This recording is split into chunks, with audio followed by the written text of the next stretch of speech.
Public comments are 3 minutes per agenda item. The board shall limit total time for public comment for each agenda up to 20 minutes. With board consent, board president may increase or decrease the time allowed for public comment. Regular board meetings shall be adjourned by 10:30 p.m. Email public comments can be sent to superintendent 24 hours before the board meeting and will be read aloud by a meeting facilitator. And email public comments are limited to 450 words.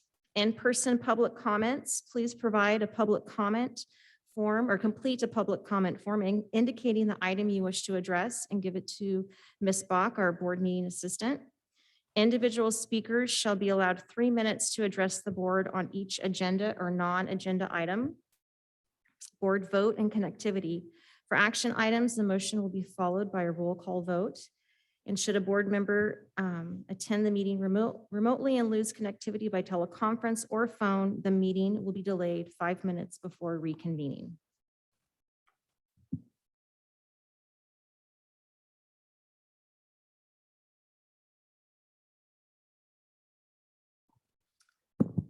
Thank you. We'll now move on to item E, reports, LCAP Goal 1. Item 1, low performing block grant mathematics. Thank you. So what we are sharing with you tonight is just a brief update on the block grant that we were issued back in 2018. We were issued a little over $300,000 to address the needs of students who scored below the standard on the 2016-2017 SBAC test. At that time, we had 151 students who met that criteria. Based on those numbers and the amount of funding given to us, we were asked to create a plan. Based on the data that we looked at, the decision was made to focus on math. So we looked at SBAC scores, we looked at MAP scores, we looked at grades at the middle school. And again, it was decided that the funds would be used to address the needs in the area of math. The plan was developed and it included professional development. It included hiring additional staff. It also included release time for teachers to collaborate, as well as funding set aside for resources and materials. On the next slide. Thank you. So we wanted to highlight a few things. Math technicians were hired for each elementary school. And we also had a math coordinator who received a stipend. The job of that math coordinator was to support the math technicians, along with holding monthly meetings with teacher leaders. The teacher leaders then had the responsibility of sharing ideas and resources with colleagues of that same grade level across the school district. The grant funds were also used to purchase materials such as iExcel, Math Navigator. It covered, again, for stipends, and it covered for the cost of conferences. On the next slide. With these funds, we began our partnership with Guru. You probably remember Mr. Prem coming to a couple of our board meetings to share the progress of co-creating the Math Navigator. It was a program that was developed by Prem and with input from our teachers who were piloting the program at that time. The program really became something that met the needs of our students and met the needs of our district, because again, that partnership involved the co-creation of that type of program. What else can I share? If we go to the, I'm sorry, not to the next slide yet. The students, as you probably remember, Pram came in and talked to us about the skyline. If you recall, it showed the results of a pre-assessment that children would take, and it would show the areas that the children were very strong with and areas that they needed support with. So through the use of the Math Navigator, students practiced certain skills and they gained competencies. What you see in that report is a sample of how we were able to monitor growth on the competencies that were completed, we were able to see that growth by student. We were able to see that growth by teacher, by grade level, by school. The results indicated positive growth gains. Again, that is just one example of one school for that particular period of time. On the next slide, with distance learning came the need to make an adjustment to the plan we had created. So with that, 2 teachers were hired to provide specific targeted support in the area of number sense to students in 3-week cycles. So one teacher was hired at River Oaks and one teacher was hired at McCaffrey. And again, that was for the entire time that we were in distance learning. Again, the results, as you can see, that's just a sample. The results of that support showed positive growth gains. I believe you're seeing a sample of one of the teacher reports. So we were monitoring the growth of student groups, and again, in 3-week cycles. On the next slide, although the results indicated positive growth gains, it really was difficult to collect and analyze data from March 2019 to June of 2021. And the effects of the grant were a little difficult to measure and identify just because of the various factors that came into play with the pandemic. What we can say on the last slide is that the grant did provide the foundation for increased teacher capacity. It provided a platform for teachers to be able to collaborate at a different level, to share resources, and it really facilitated the implementation of learning cycles. An example of that is the acceleration blocks that we currently have, where we target a certain skill for a specific period of time with a small group of children, and then we measure the growth. So with that, a final report was submitted last month. And again, this is just a brief update of what that report included. Any thoughts or questions?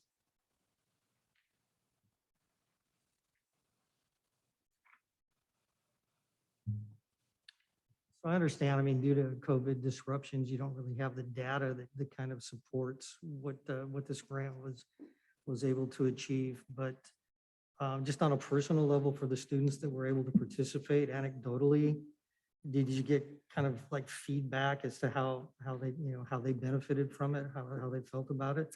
Yeah, we definitely saw growth with everything that we did. The issue that we currently have is that we don't really have a baseline, because with distance learning, the baselines that we had and the impact of COVID, and again, all the factors that came with that, it's really hard to gauge the level of success. But overall, were we seeing gains? Absolutely. How much, how the impact of those gains, I couldn't tell you right now.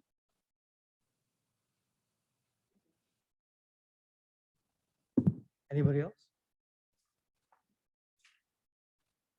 All right, well, thank you very much. Thank you. Thank you, Cleo. I know we've had that report item as a pending agenda item for quite a while. So thank you. Okay, then let's move on to LCAP Goal 2, item number 1, Bright Future Learning Center clubs and engagement sessions.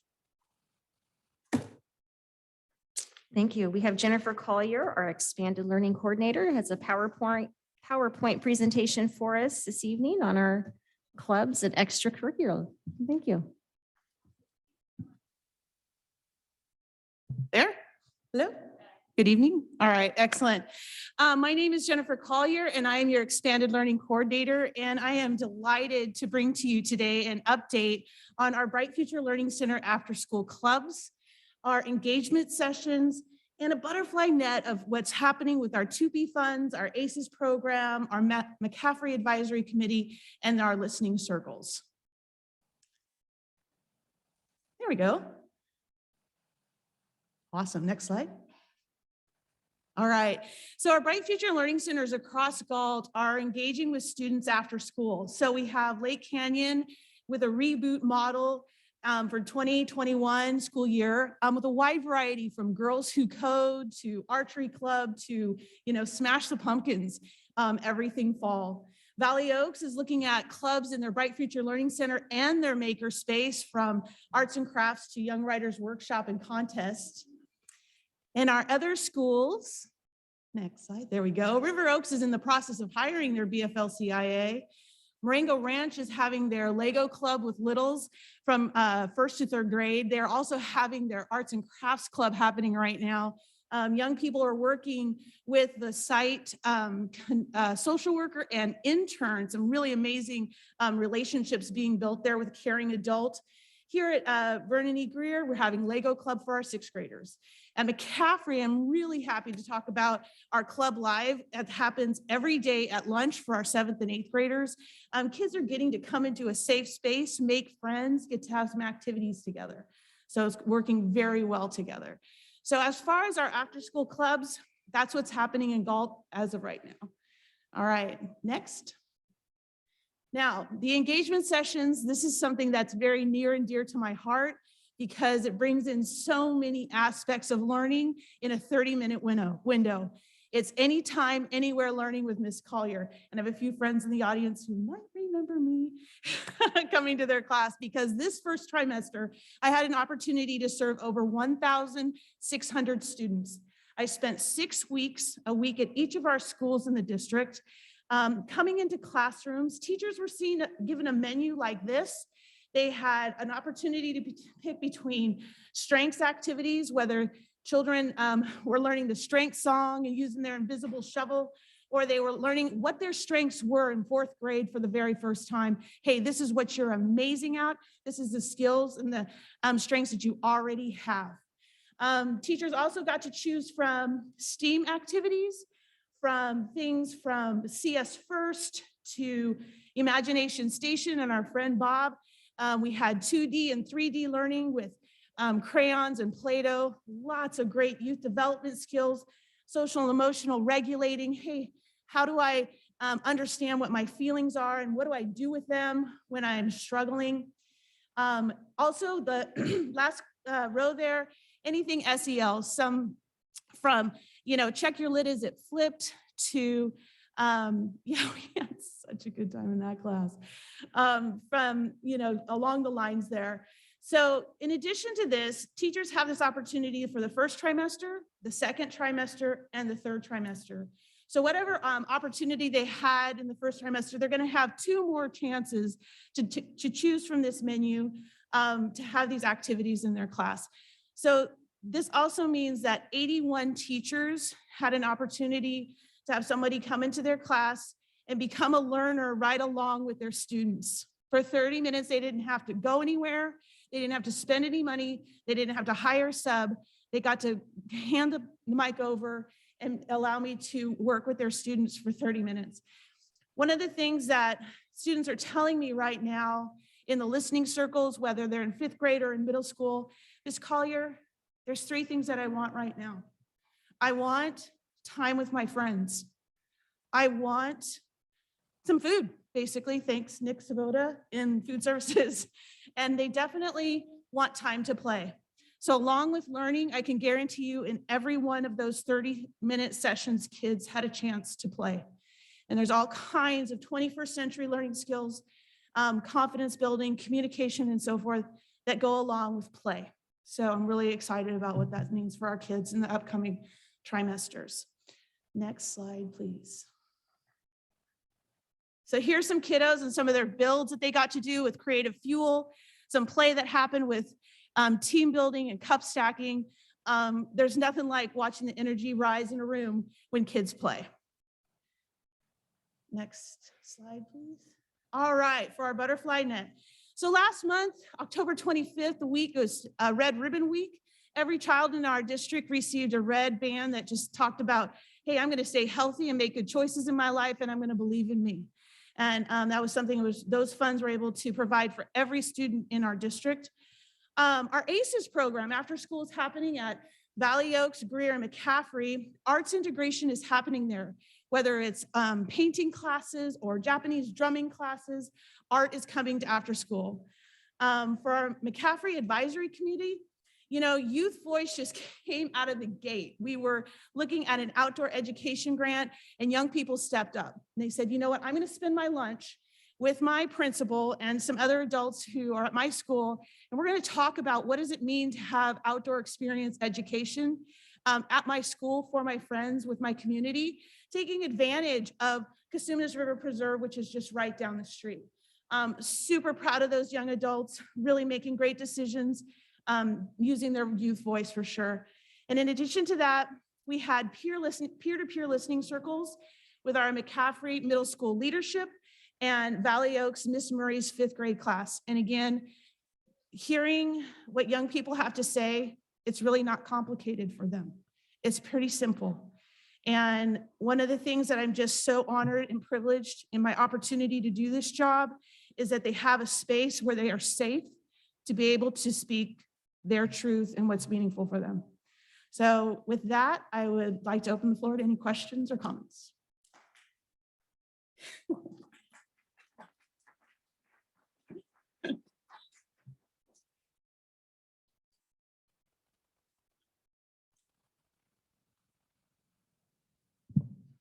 Any questions, comments? Comments.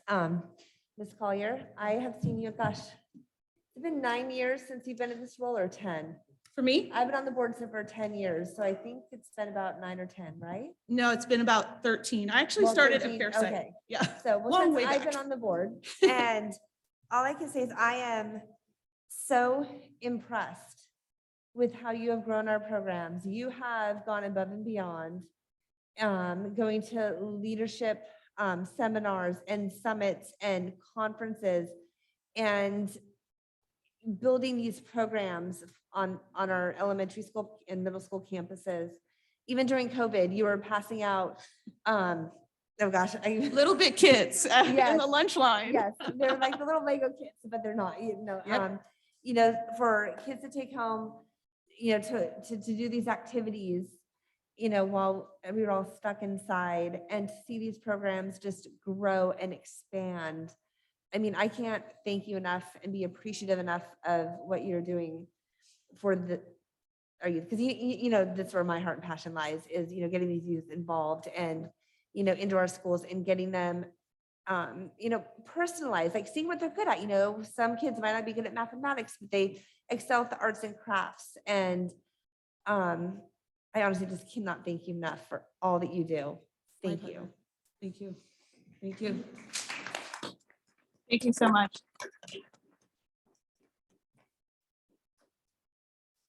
Thank you, Jennifer. Well-deserved applause there. I don't know, smashing pumpkins just sounds like a lot of fun.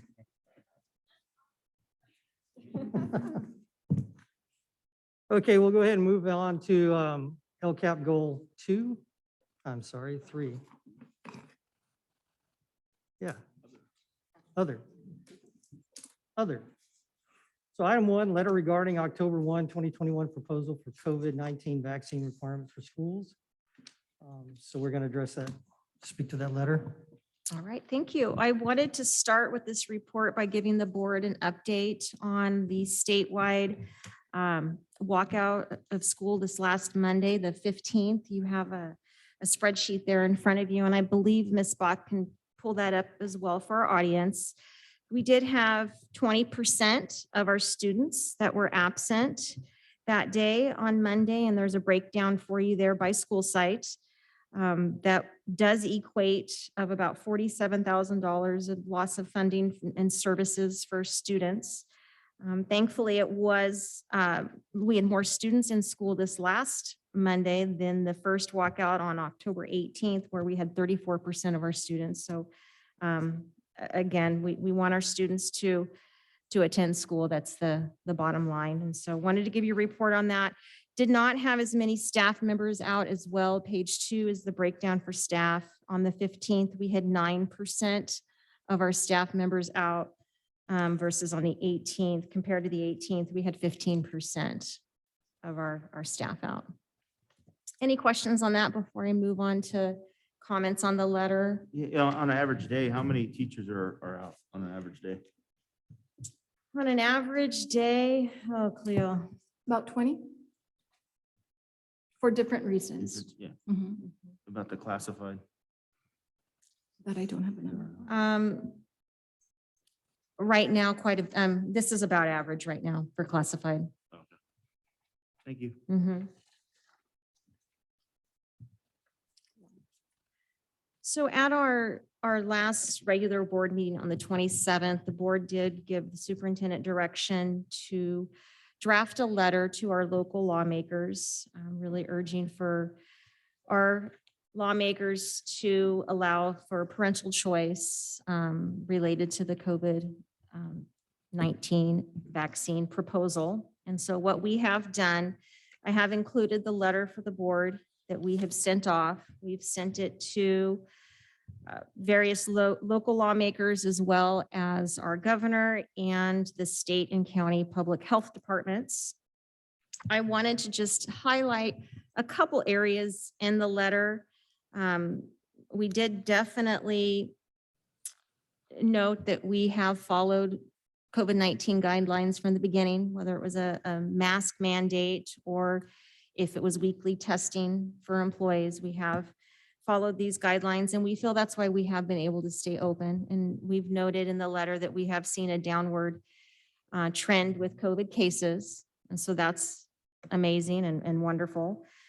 We also commented that we know from hearing from the community from both sides of this, that this proposal has created a lot of unrest within our community. We have noted that in this letter. And we also note that we are worried that such a mandate would decrease enrollment in our district and in our state. Our state is in declining enrollment. Our district has been in declining enrollment for a while. And it is a serious worry. We don't want families to feel that it is their only option to pull their kids out of public education. And we close by really stating that if this does become law, if this mandate does come into effect, that we would be able to honor medical and religious and personal belief exemptions. And so we sent this out again last week, and already we do have one response that I would like to read from a local lawmaker. We have a response from Senator Susan Talamontes Eggman. It's not in your board packet because we did just receive this last night.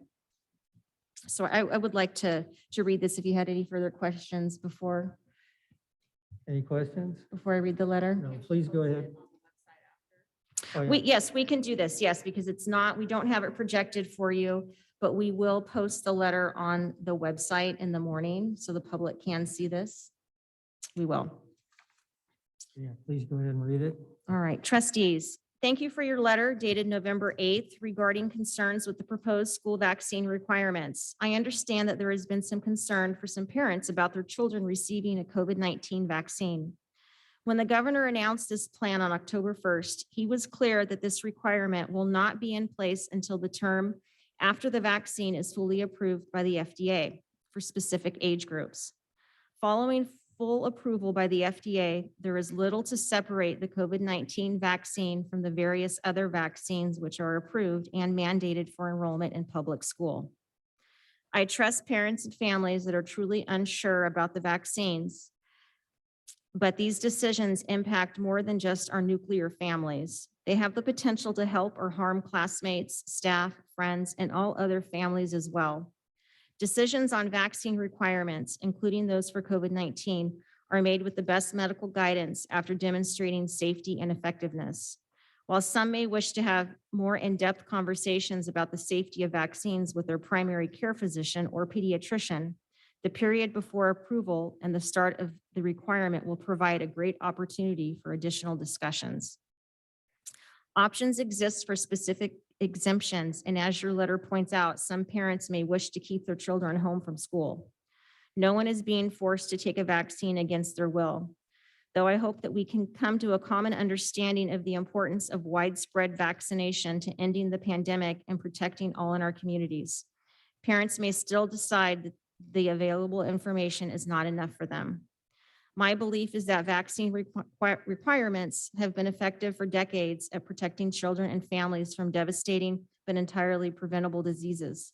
Following full approval of the FDA, my expectation is that these current vaccines will provide similar hope in the fight against COVID-19. Sincerely, Senator Eggman. This is our first and only response, and we will post that on the website. So Ward, what are your thoughts on that? Well, I'll start anyway. I mean, first of all, I do appreciate Senator Eggman actually, responding to us. But I think she misses the point. I don't think she's hearing what we're hearing. And I don't know, I could be wrong, but what I'm hearing from parents is it's not that they're opposed to vaccines outright. What I'm hearing is that parents don't feel that this vaccine is fully tested, that they have enough belief in it yet, and that we haven't done it. We, the state, has not done a good enough job of convincing them of that. And so then they've made this a mandate. So what I'm hearing is that you're not opposed to vaccines, that you're just not ready for this one at this point in time. And that's what you're asking. And that's what we believe we were saying in that letter that we sent out. But I don't really feel that that's what I heard in the response that we got from Senator Eggman. And so that's where we're at so far. At least we got a response, but it was a very, I don't know, in my mind, a pretty predictable response from who it came from. But at least they received it. So I think there's much more work to do in terms of reaching out to Senator Eggman. She is obviously our representative in this Senate district. So at least she heard from us. Any other thoughts on that? Just to piggyback off that, I did personally email Jim Cooper and Senator Eggman and invited them to this meeting tonight to have a discussion with these parents out here, and neither one of them responded. I tried a different approach and asked for more like a one-on-one meeting, thinking maybe they would be more comfortable with that. I did get a response back from their staff, from Cooper and Eggman, that they're going to look into it, and haven't heard back other than that. But it was something. Well, that's progress. And, and maybe, and if, they want to do a Zoom meeting, or, if they want to meet with all of us, that would be fine too. I think they do need to hear from us. And so, so thank you for reaching out to them. I think that was awesome. Any other thoughts or comments on this? Okay. We do Yes. have public comment. We have 10 emailed public comments, and I believe, Ms. Bonk, do we have 17? We actually have 18. We have 18. Okay. For sake of time, Mr. Silva, how much we can give this agenda item? 20 minutes. Would you like to extend that 20 minutes? Yeah, just doing the math, it's going to take more than 20 minutes to listen to everybody, and we understand that. I think we as a board can live with up to 1 hour of public comment. So everybody, please be considerate of each other and stick to your 3-minute timeline. The other thing that we're going to try tonight, in order to give those of you who may, put forth the effort to be here, because typically in the past, we'll read the emails first, and then we'll have everybody that's here, give them the opportunity to speak. But just to be honest, there's not enough time for everybody to speak tonight anyway with that many requests. So what we're going to do is alternate. We'll read an email, and then after that, then the first person who requested to speak in public comment will come up and speak, and then email, speak, and we'll get through as many of you as we can. After an hour, we're going to end public comment. If there are those of you that really feel that you still need to speak to the board, depending on how long it takes to conduct the rest of the meeting, we can set aside time at the end of the meeting and allow for continuous public comment after that, depending on how much time we have left. But at any rate, we want to try and accommodate everybody. We want to be able to hear everybody. So we just felt that, it might be a little more fair if we just went back and forth between email and live public comment. So at this time, let's go ahead and read the first email public comment, and then we'll bring up the next speaker. Thank you. And just for transparency, we will read these in the order that the time they came in, just for those that are at home. If your email does not get read tonight, it was probably one that came in later. So this first one is from Galen Gomez, a teacher in our district. Good evening. As a member of the Galt community and an employee in the school district, I support health and safety measures put in place in order to protect students, staff, and their families. This includes indoor masking requirements among unvaccinated populations and vaccine mandates as determined necessary by health officials. I do not support additional local control being given to our Board of Trustees. Thank you for your time, Galen Gomez.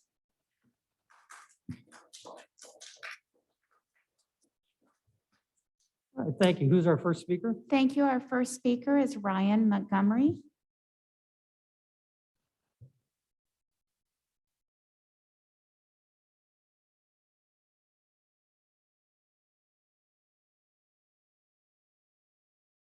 Choice with this experimental vaccine. That is not anti-vax. Asking for access to long-term data that does not exist currently is not anti-vax. There are simply way too many unknowns with this vaccine. Pretending everything is fine and ignoring these many unknowns is both alarming and disturbing to me as a parent. The pro-choice parents want the choice regarding what goes into their children's bodies. They do not desire to control what another parent chooses regarding this matter. Only one side desires to control the other side in this matter. When it comes to medical, religious, or personal exemptions, who gets to make the final call regarding whether they will be honored? What specific criteria will be used to determine this? When will parents have access to this criterion? I think the parents would like to see a lot more information about this. Since the first trimester is done, can the district provide student statistics on hospitalizations, ICU visits, and deaths that have happened thus far this school year? I think parents would like to see those statistics since the prospect of death or the possibility of hospitalization is being used to justify this experimental vaccine being forced on our children. It is time for everyone to start realizing that it isn't a choice if you simply take things away until we say yes. Furthermore, throughout history, the people taking things away from people in this manner were never called the good guys. One of the most absurd things I keep hearing from people that are in favor of forced vaccinations is, you have to take the vaccine so mine will work. This is absurd and should put up a red flag. Furthermore, everyone knows Newsom will move the goalposts again, as he has continued to do so the last 20 months. Whatever happened to that 15 days to slow the spread? During the last 20 months, I've heard the pro-choice parents being labeled as hateful bullies and terrorists. You lie to me and tell me that your eyes and ears are telling you this is true of us. Parents that advocate for the health and well-being of their own children are not terrorists or bullies. These labels are both low and shameful. I think it speaks volumes that Gavin Newsom is pushing so hard for my children to be vaccinated, but he won't vaccinate his own children. Yet, he speaks of how safe this vaccine is when the cameras are on. A man with his power and influence could have vaccinated his kids months ago, yet he won't, but he sure wants mine to. I will not stand by while he attempts to make my kids the lab rats, while he simultaneously pulls his kids to the back of the line with this vaccine. I would also note that not one governor has 30 followed seconds. Newsom's lead with imposing these mandates. However, in typical elitist Californian fashion, we are told to believe that California knows better than the rest of the country. In light of the fact that our board has stated they want no hand in this choice that should rightfully belong to the parents, please show the parents that you will stand for choice. America wasn't founded on safety, it was freedom, being given a choice. We are the land of the free and the home of the brave, not the land of the safe. Thank you.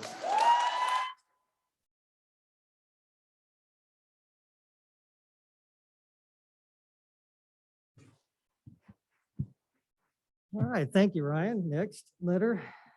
This is from Kathy Loesch. As a recently retired district employee and longtime Galt resident, I remain invested in our town and our students. I am horrified at the recent board actions that put the wishes of a loud, selfish, arrogant minority over the health and safety of all.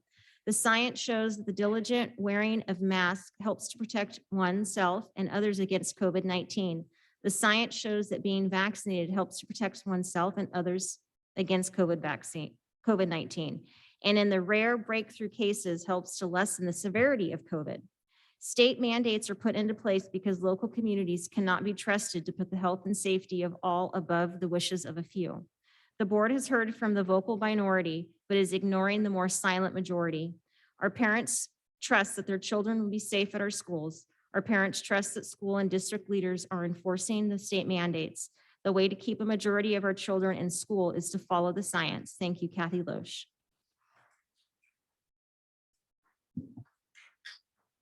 Thank you. Who's Our our next speaker?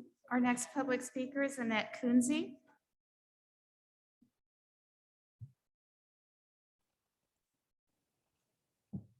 Good evening. First, thank you. I know several of you either publicly or privately have acknowledged your stance on choice, and I applaud you for that, and we all applaud you for that. Second, we urge you to join us as we continue to advocate for choice for both masks and vaccine, and whatever else may be following close on the heels that potentially could be worse. Use your voice along with ours because together we're stronger. Similar to the city council meeting last night, I'd like to get a little philosophical. It's what we Kunzes tend to do best.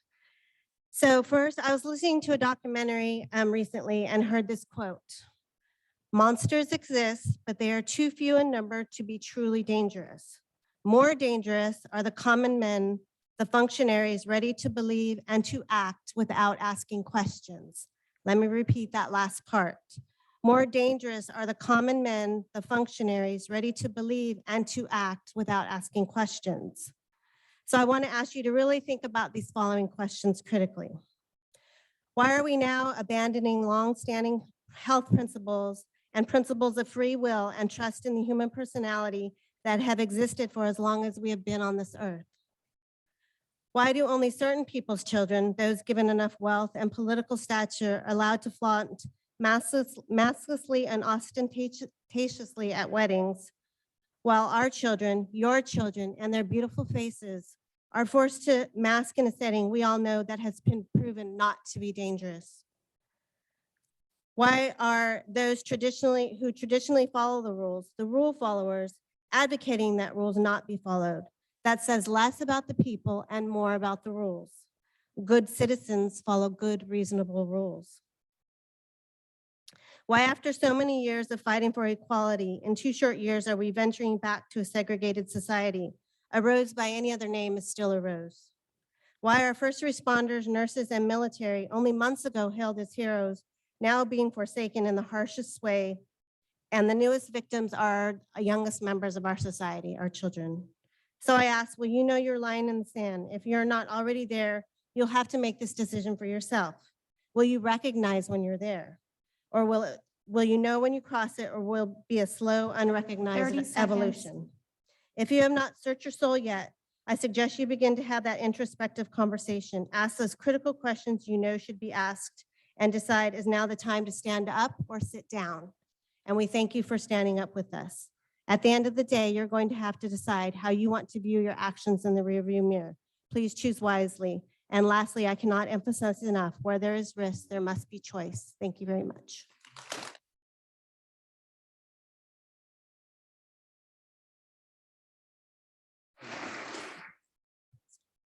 The Board of Trustees has submitted a letter to our county and state's representatives without first presenting it to the parents and community for feedback.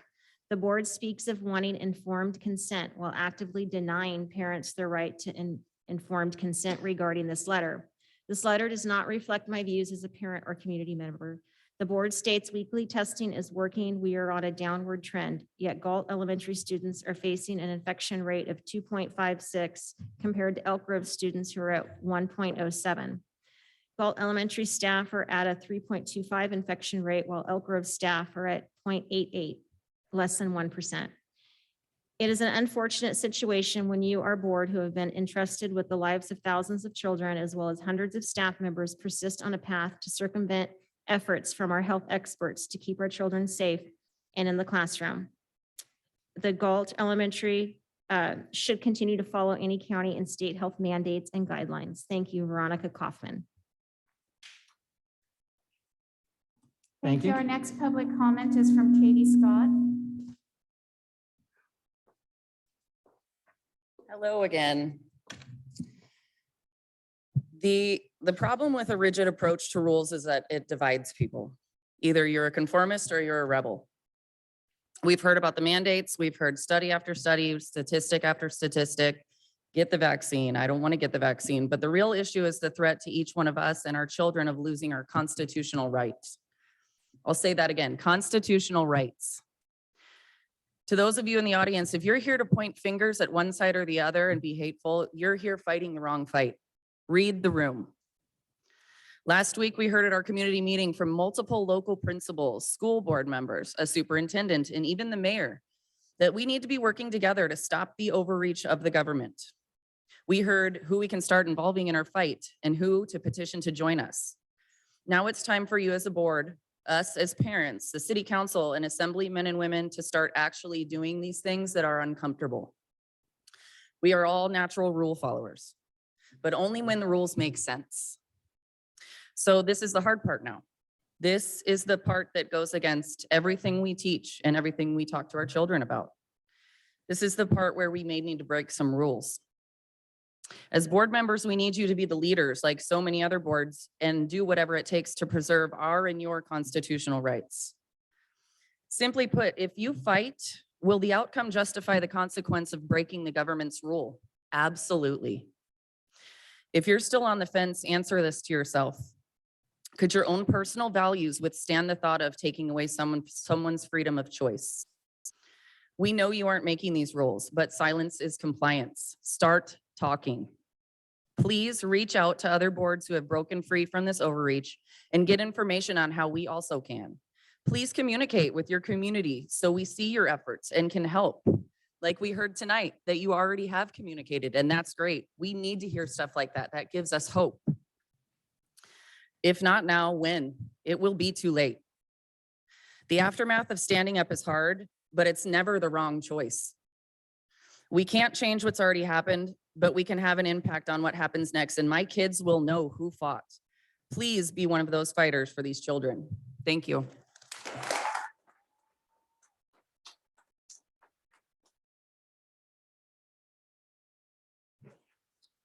Thank you very much. Go on.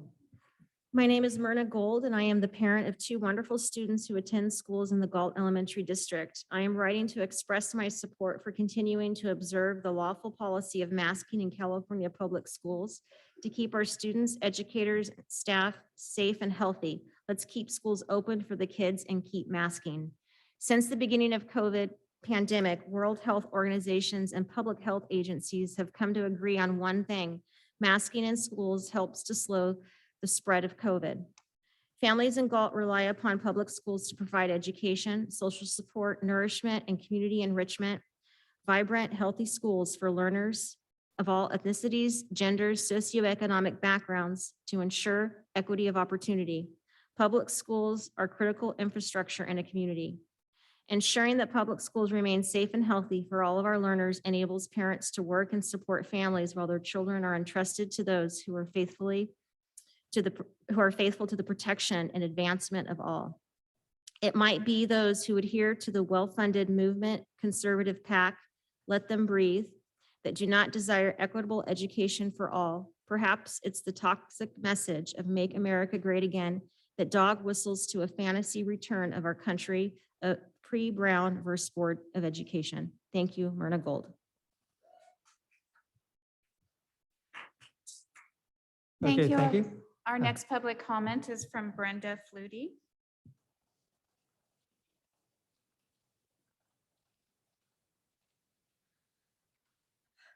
Good evening.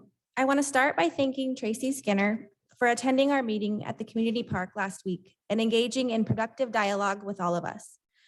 At the meeting were parents, teachers, principals, school board members, and a city council member who came together and discussed various issues ranging from masks to the vaccine mandate.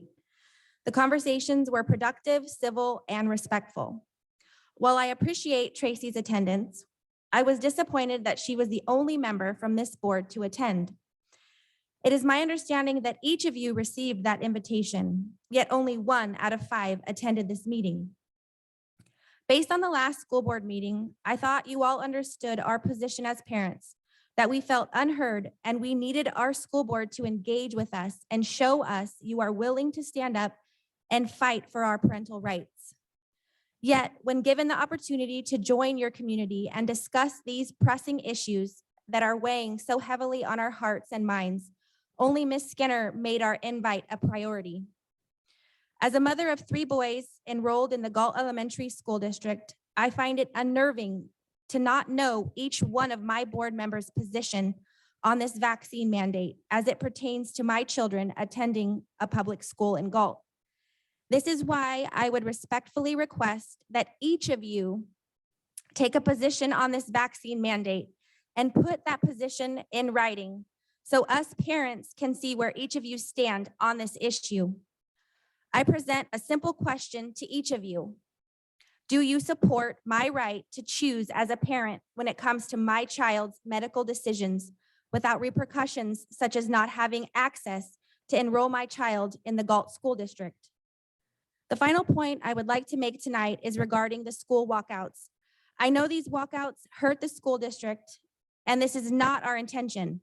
However, at this point, we as parents feel it is our only way to show you how seriously against this vaccine mandate we are. For me personally, by not sending my boys to school on these protest days, I am sending a message that my husband and I will be pulling our boys from public school if this school board decides to enforce the vaccine mandate. Sending a letter was a small step in the right direction. But if we can't get our school board to engage with us and provide us with some solid proof that you are willing to stand up and fight to protect our freedom of choice, we have no choice but to keep sending these messages the only way we know how. Thank you.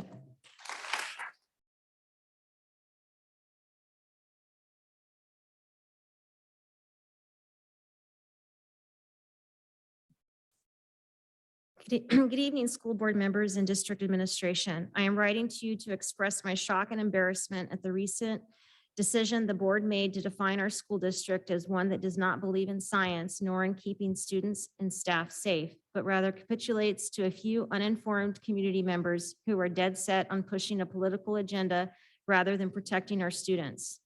As board members, it is your sworn duty to protect the students and staff you oversee. Your own political beliefs and lack of education or information should not affect this duty.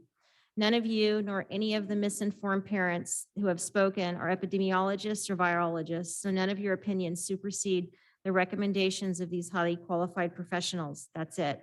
There's nothing to discuss after that. None of you are qualified to make a decision that is counter to the recommendations of highly trained and educated professionals who specialize in disease management. It is embarrassing and dangerous for you to pretend otherwise. What are you not thinking through is that the loudly ignorant folks who are speaking out to you are in the minority. Most of our families care deeply about the safety of their children and are trusting you to keep them protected as we navigate this pandemic. If you make decisions that violate that trust and put our students and staff in harm's way, you will definitely see those parents keep their kids home, not as political pawns, but for their actual safety. The students in my classroom and the large majority of our students at Valley Oaks come from families that care deeply about them, but are not political and don't get involved in the kind of games that are being played with their children's lives. They are happy to have their children back in school and safe and don't want to do anything to put them in jeopardy. We have not had the pushback on masking because our kids have not been coached to do so. They have been told by their parents that the masks are to keep them safe from getting sick, so they wear them without protest. I urge you to put your own biases and political learnings aside and do what you were elected to do. Keep the students safe, and the staff of this district safe and in school learning. Thank you, Kim Lazama, 4th grade teacher. Thank you. Our next public comment is from Christy Ward.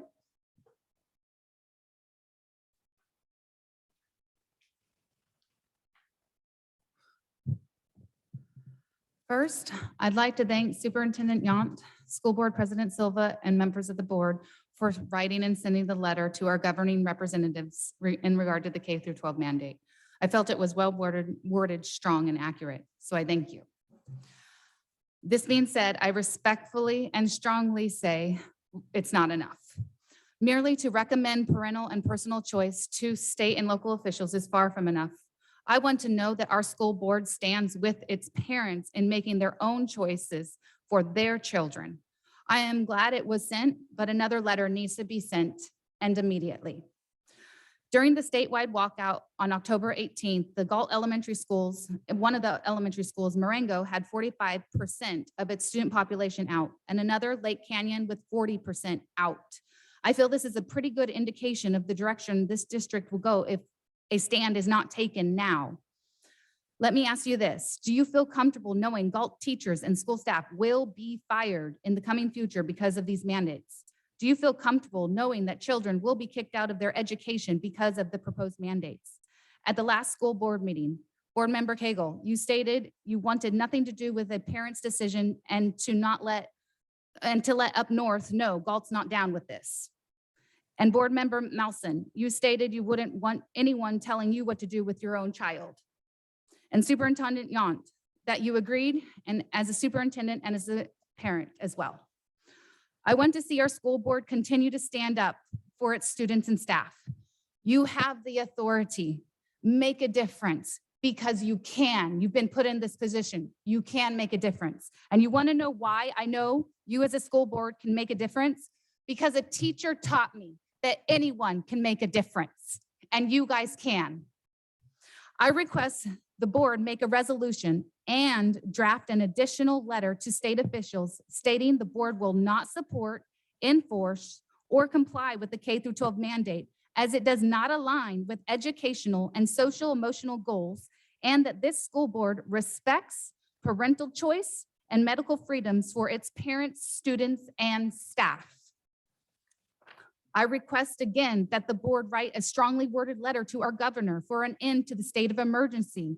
With this letter, request an exact date for ending forced masking 30 and allow for seconds. mask choice. With recent clarification by the state on quarantines and testing after suspected exposure or close contact being only recommendations, I'd like to see the more common sense approach being used. I'd like this to become an agenda item to be discussed further. Our COE is hosting an informal town hall tomorrow at 5 p.m. I invite you all to attend to listen and just be a part of. Also, I'd like to say a thank you for allowing Spanish captions at home for our Spanish community so they can listen as we speak. Thank you.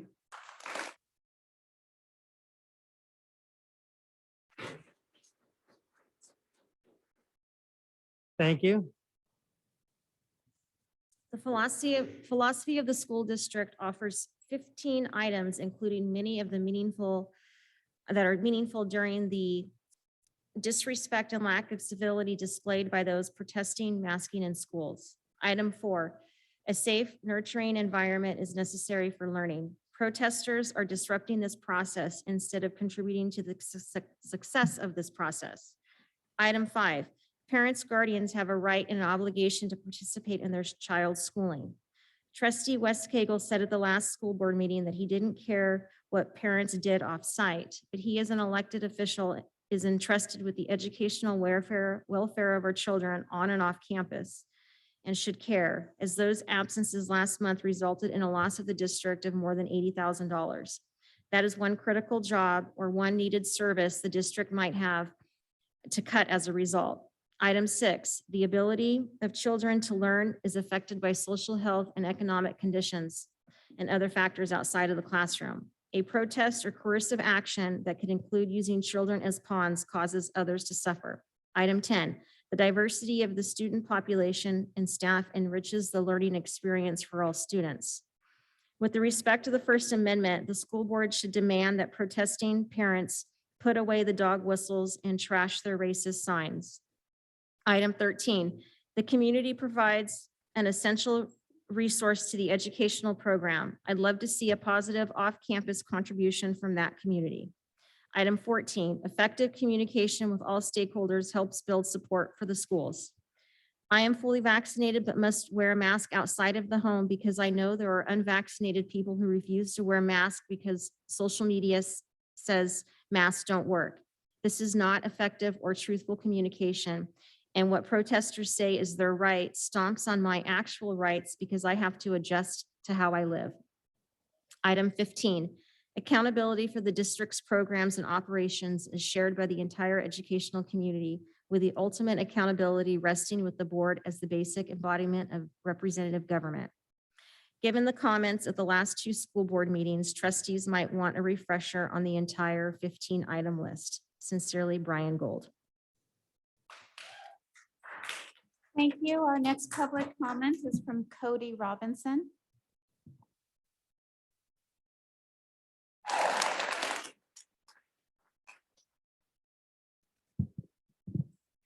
Good evening, board members. My name is Cody Robinson. I'm 11 years old and I'm in the 5th grade and I go to Lake Canyon Elementary. I'd like to tell you how I've been feeling over this last school year. First, I'd like to tell you about the masks. First of all, they're really distracting. I feel like I spend all day fixing the mask on my face, which is super annoying. Second of all, they're extremely uncomfortable, which is also distracting. On top of that, it bothers me that I cannot see my friends and teachers' faces and they can't see mine. I feel masks hide our emotions and seeing emotions is important to me. I also don't see why when we're outside at recess or in the cafeteria, we don't have to wear masks. But when we're in the classroom, we do. I do not feel that masks are necessary or helping us. Second, I would like to talk about the vaccine. My parents told me that it might be mandated for me to have the vaccine to stay in school. I do not want something in my body that we do not have enough information about. The vaccine has only been out for less than a year.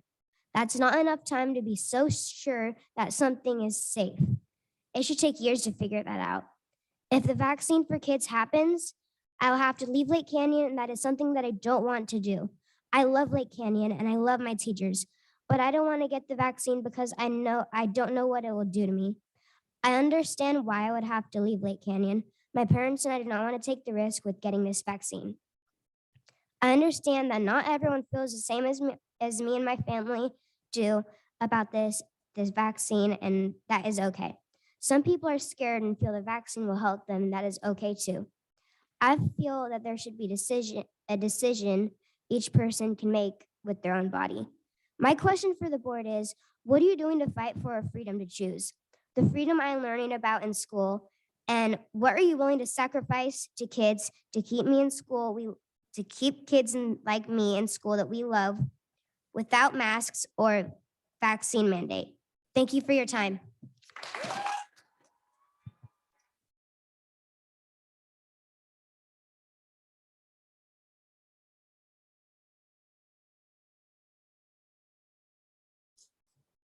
Good job.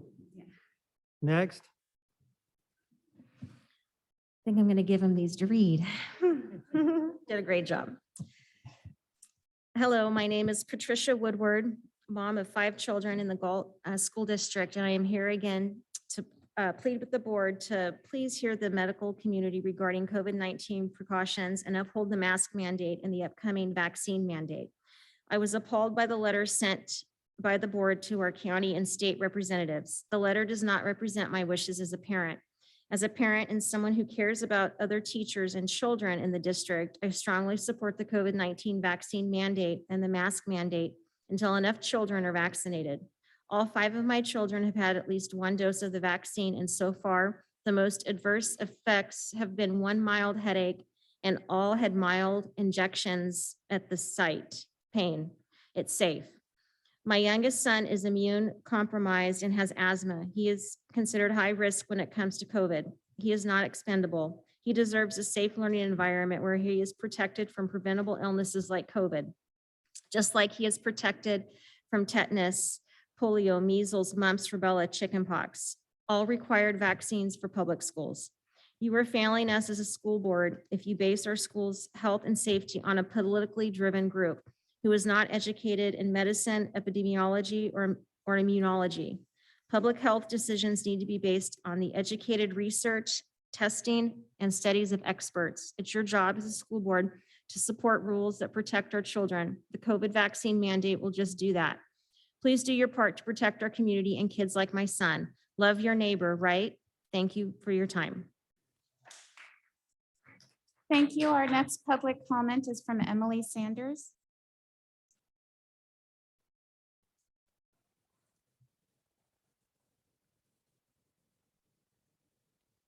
evening. I wanted to start by thanking Tom Silva for your comment tonight. I felt that you really are hearing us, and I appreciate that.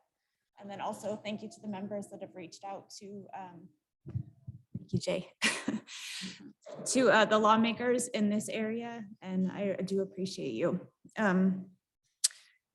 I've lived and worked in Galt for more than 20 years, and I have children attending Lake Canyon. We as a family love and respect the teachers and staff at Lake Canyon very much and have been more than happy with the education being provided to our children. We love being part of the community and enjoy many activities in town as well. That being said, if pending vaccine mandates go into effect, my husband and I will be forced to remove our children from public education. I was able to sit in on the city council meeting last night where current COVID numbers were presented. I was shocked to learn that the current case rate in Sacramento County is 10.2 per 100,000 people. Follow me here. That is 0.0001%, almost an immeasurable percentage. I was also shocked to learn that the necessary case rate required for the CDPH to drop the mask mandate is 5 new cases per 100,000 per day. In other words, it would be necessary for less than 0.00005% of the population to be testing positive for COVID on a daily basis. COVID would have to disappear completely. Can any of you here today say you think this virus is ever going to go away? I bring this up because I want you to consider the fact that people making the rules are setting us up for failure. We can never achieve this unrealistic goal. COVID is unfortunately part of our lives and must be accepted as we move forward. Just as many get the flu vaccine every year by choice, it is never a necessary requirement that we remove the flu from the human population altogether. The attitude that we will remove COVID completely has got to be pushed from our minds. I understand some have fear and they are welcome to continue their lives however they see fit. I, however, am tired of being told how to live my life. I see nothing constitutional about forcing anyone to take a drug they're not comfortable taking. We live in America, a country founded on the ideals of liberty for all. Although I can appreciate the effort you put into the letter being sent to those in power in the state of California regarding pending mandates, in my eyes, it is not clear enough.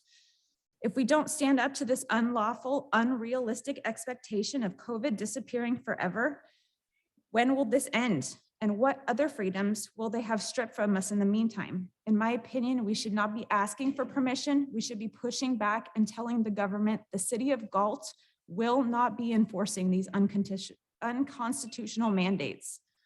Thank you guys for your time.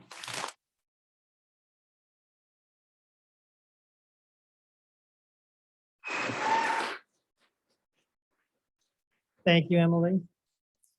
Dear Galt Elementary School Board and Superintendent Yount, at the last school board meeting, the board gave Superintendent Yount direction to write a letter in opposition of the proposed COVID-19 vaccine. I disagree with the letter that was sent to state representatives. The majority of students, 66%, attended school on 10/18 and need to be heard too. Moving forward, please give the public a chance to comment on such a letter before sending it to state representatives.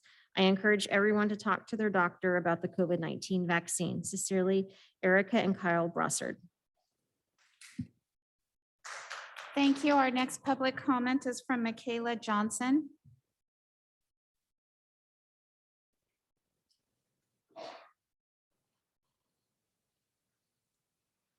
Hi, I keep hearing the opposition keep the kids out of the issue and fight it with our community leaders. Yet you are burdening our children and with your fears.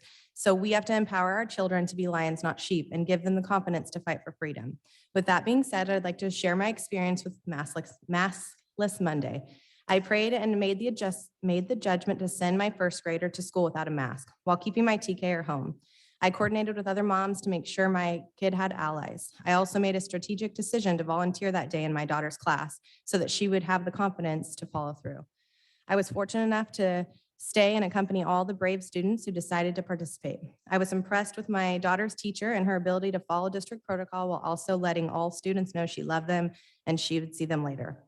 I continued my day with the maskless children. We were moved to the cafeteria and later to the library to do segregated classwork. All the maskless children were able to attend their normal recesses and lunch period. I have to say I was impressed with all the students that day. None of them were being disrespectful or disobedient. They all worked hard and powered through their day. My favorite part was the smiles and the quiet giggles while they were getting their work done. I do have to apologize to any parents or teachers that checked their kids' work that day. I am not great in third grade math, apparently. My child and every kid I had the pleasure of talking to said that they had the best day and wish they didn't have to wear a mask every day. The disappointment of the day was the handful of children that had to go back to class because their parents did not keep the word to their children and allow them to have the choice. We accomplished a successful day with 25 to 35 students, healthy and happy. I would like to challenge every administrator, teacher, and board member and community leader to stop silently supporting us parents. Stop saying you agree with us, but have too much to lose if you make a stand. Well, guess what? Us parents have far more to lose with our children's health, safety, quality of life, and freedom. Our loss outweighs your fears. You can't be standing next to us, or why can't you be standing next to us protesting? Why can't you fight with us? If you don't stand with us, you stand against us.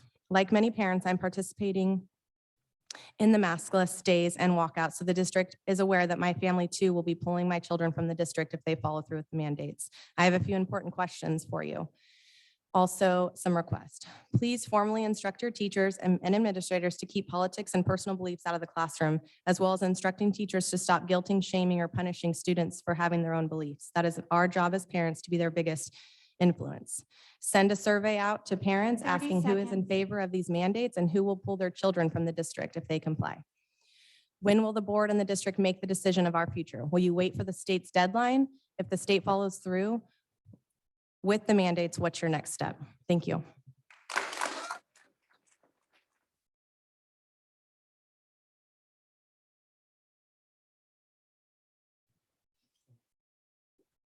Hello, we are asking the school board to be a hero. Stand up and fight with us to protect our parental rights. We believe that medical freedom is essential. We have raised and continue to raise our children to be respectful, productive members of society. As parents, we have the right to decide what goes into our children's bodies, not the government. We teach them to stay hydrated with water, eat a variety of protein, eat their fruits and vegetables, drink plenty of milk. And we also teach them to exercise, get plenty of sleep, bathe regularly, brush their teeth, and clean up after themselves. We believe the current mandates are government overreach. This is not about vax versus anti-vax. It is about parental rights. Again, as parents, we have the right to decide what goes into our children's bodies. Please stand with us and strengthen our voice. Sincerely, Tony and Sonia Lindberg.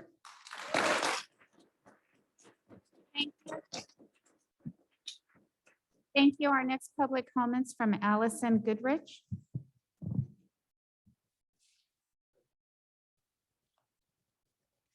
She was hoping she could make it, but she can't, so I'm going to read hers for her. That's okay? I'm speaking for Allison Goodrich. She has a student that attends Lake Canyon Elementary. I'm here to say I have had enough, and I will no longer comply with any of these mandates, including masking my healthy child or injecting poison into my healthy child's body. I am embarrassed as an educated parent that I have allowed you to have masked my child for as long as I have, just so she could have an equal opportunity at an education. Studies after studies have proved that masks do not work and definitely do not slow the spread. Studies have also proven that the vaccine is much more dangerous to children than the actual virus itself. Walking around our town that most of us here call home, you would hardly know we are supposed to be living under mandates. Yes, most businesses have the mandate posted, yet I have not worn a mask in over a year. You as the school board have the ability to implement this same choice that our businesses have already done. School boards throughout California are already doing this. Turlock Unified School District has voted against the mask mandate and has unmasked their children. 59 miles from Galt Unified. Calaveras County School Board has already voted to defy the vaccine mandate. So please stop telling me you cannot do this and to go to the higher ups. Fifth Circuit Court of Appeals struck down OSHA's mandate for employers this week for being unconstitutional. It's unconstitutional for employers to mandate employees to be vaccinated. It is also unconstitutional to mandate our children to be vaccinated, as they have the same rights under the Constitution as we do. It is time for you to stand up and stop telling us that you guys have no pull. These are our children's lives, our future generations. And if you don't, then we will remove you and you will be held liable for the results. Thank you.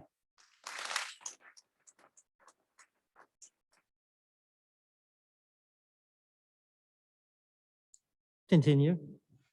Hello, I am a parent of 2 children in an elementary school in the district. Thank you for including information at the meeting about the COVID dashboard. I greatly appreciate this move to begin to allow for transparency so families understand how COVID may be affecting their schools. The fact that cases are divided into staff and students and by school is very helpful. However, I think some changes are beneficial and needed. Update the dashboard daily, not weekly. Daily updates give important information to families quickly. Include active cases and total cases since school opened and this school year. Continue to break it down by students and staff groups and by schools. It is important to know current and cumulative cases for transparency during this pandemic. Include total populations of students and staff for the district, as well as broken down by school. This will enable people to understand percentages of COVID cases by district and school populations. At the school level of reporting, divide schools into grade levels so families can better understand what is occurring. Since there is some mixing of classes per grade level, notifying families of a positive COVID case in a different class of the same grade level is important. This breakdown at grade levels could be included in the dashboard or done via notification letters. Currently, the people who get notified of a case are those immediate class members and anyone else confirmed as a close contact. This does not include children playing closely at recess, and it is difficult to confirm who played together. Since students are in grade level cohorts, it makes sense to notify families of a whole grade level. There could be a letter informing of a positive case in your child's grade level, a letter stating that there is a positive case in your child's class, and notification for those confirmed to be close contacts. Having more detailed current information on COVID cases in the COVID dashboard, as well as notification of cases at grade levels, will show transparency in how COVID is affecting our schools. As we approach cold and flu season, it will be even more helpful to know what kind of COVID activity is happening in schools and grade levels. Additionally, please make the COVID dashboard easy to access and inform families on how to access it. Thank you for your consideration of these additional ways to be transparent about COVID cases at schools in our district. Thank you, Laura Corwin. Thank you. Our next public comment is from Brooke Shamhart.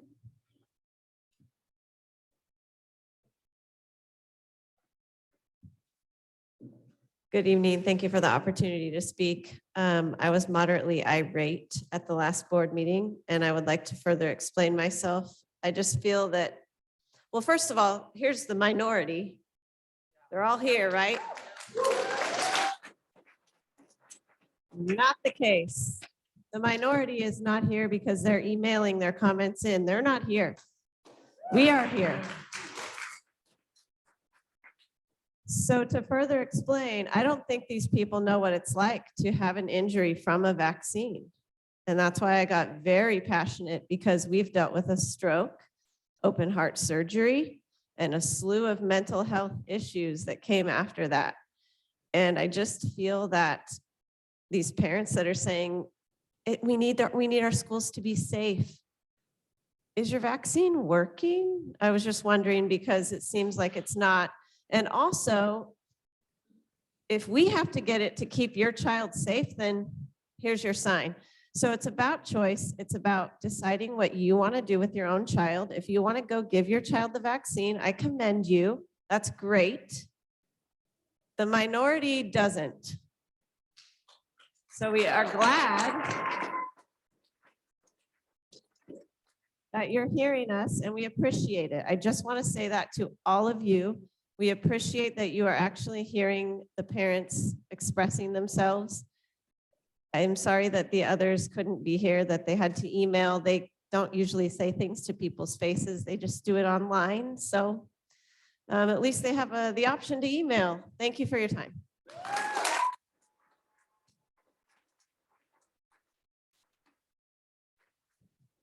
Thank you. Our next public comment is from Martha Vilma.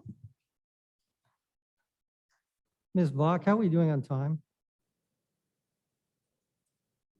We're at 1 hour and 15 minutes. Okay, at this point, this will be the last public comment, and then if anybody wants to still stick around and speak after the meeting, they're welcome to. But this will be the last public comment that we entertain at this point in time. Thank you. Hello, I come here as a very invested mother of 7 who have all attended Galt schools for the last 20 years and a very concerned employee of Galt schools. I'll try to keep this short and sweet and refrain from stating the 1,000,001 statistics out there that prove that this vaccine and the other 14 or so that we have in us do indeed work. One, because I know it all falls on deaf ears amongst those who choose to not believe the many experts who have dedicated their whole career to medicine and science. And 2, if anyone opposed to this vaccine really wanted to educate themselves, the information is out there. I've seen throughout this whole pandemic and in the years prior that these people choose to listen to lie after lie and eat it up as fact. They truly are happy living oblivious to the actual facts. 3, I know that when it comes down to it, our board and district will do the right thing and follow the mandates set out by the state. You guys know the facts and can decipher that from all the lies these people get from their social media feeds, stuff they take as gospel and will with no doubt be reading back as evidence, word for word, as they heard it in that video or saw it in that meme. I know that in the end, no amount of kicking and screaming is going to change this mandate. The experts, the board, the state, and all of us who follow actual science do not give in to tantrums. Just think, had our ancestors acted like this when all the other vaccines were rolled out and yes, mandated, where would we be? There's a reason why we don't have chickenpox, measles, and mumps running around right now. I thank God we didn't have the insanely misguided political leaders back then that made this what it is today. This technology is not new. It is the same method that has been used to fight the flu, Zika virus, rabies, amongst other things. Only difference is the type of antibodies your body will produce. There's close to 30 years of research backing this type of vaccine. The same technology is currently being studied to fight cancer and diseases like cystic fibrosis. Unless these people can name off every ingredient, adverse reaction, positive result, trials, and studies of every other vaccine that they willingly injected into themselves and their kids, they need to end the hypocrisy now and acknowledge this is all political and baseless. Unless you have the letters PhD behind your name, I suggest you take a seat and listen to the ones that do. 30 seconds. And unless, if it's not obvious, I do not agree with the letter that was written. And I also ask that another one be written, but one that states our side, the ones who do believe in the mandates and do want to see them all enforced, not one written for the minority. Thank you. All right, thank you very much. That ends public comment for this time. First of all, thank you all very much for coming here and speaking and for being respectful to each other while each other was afforded the opportunity to speak. We appreciate that. I think there's much progress in that and having the opportunity for you to be able to speak and still be respectful toward each other's opinions. So we thank you. We thank you for doing that. At this point in time, we are going to take a 5 to 10 minute recess. So those of you who wish to leave at this time, you may go ahead and leave. If not, you're welcome to stick around. We've got a really exciting meeting to continue with. And yeah, there's some pretty cool stuff going on, travel regulations and things like that we still have to discuss. So you're welcome to stick around if you want to, but if not, I'm sorry, you have a question?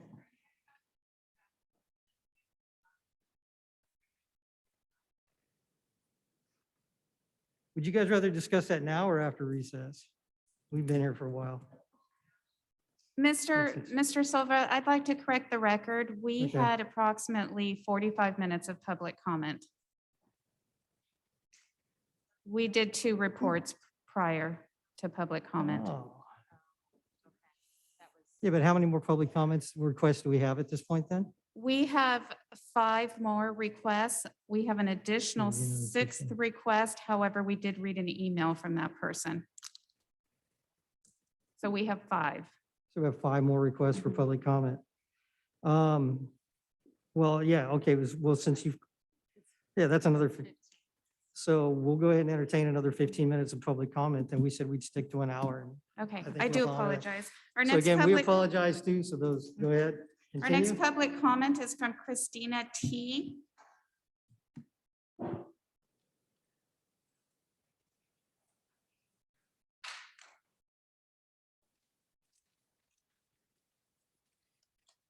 Last month, you said you will stand with us parents and your staff in regards to the vaccine mandate. Let me ask you all this. Do you care about your staff? Do you care about the students? Or do you care more about the money that will be given to implement such nonsense? What are you afraid of? What can us parents do to help you stand and stay strong during this battle? As much as I agree with Let's Go Brandon, a lot of us are missing the point that the fight right now is for medical freedom. Forced consent is not consent. These rare adverse effects are becoming more common and are frightening. Blood clots, paralysis, myocarditis, cancer, even death. These are experiences from people in our own town as well as all over the states. If you care about your staff and students, why would you allow this? If healthcare workers are willing to lose their jobs over this, what does that say? One last thing I'd like to say, my entire family is vaccinated. Now on September 2nd, 2021, my mom's husband passed away, being 100% healthy to a death from myocarditis.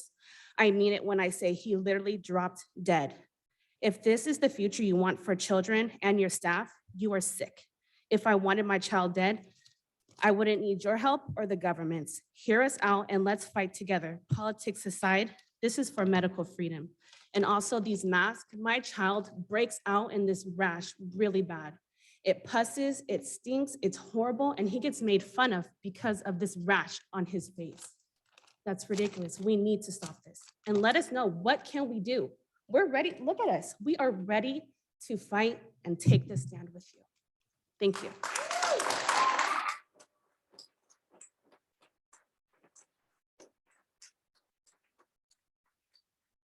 Our next public comment is from Beck Shala.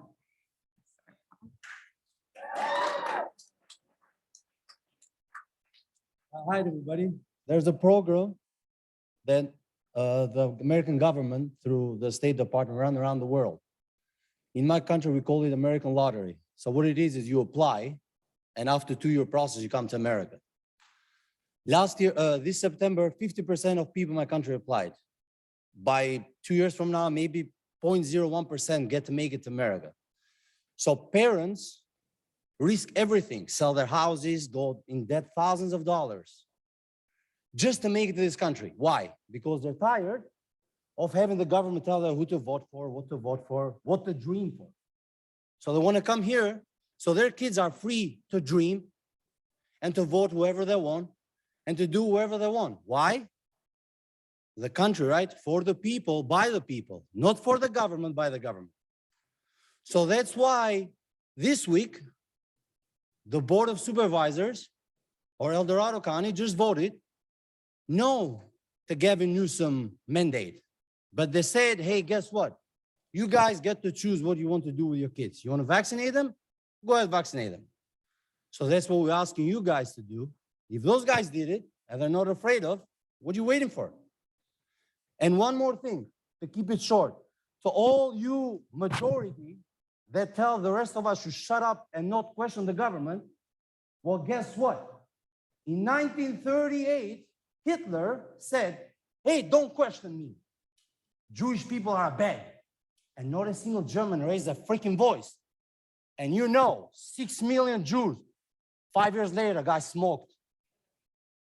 So if you ask me to not question the government, go tell those 6 million people to stop questioning the government.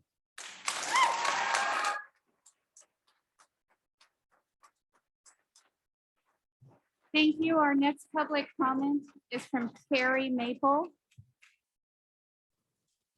Sorry, could you say that again? Yes, our next public comment is from Carrie Maple. Carrie?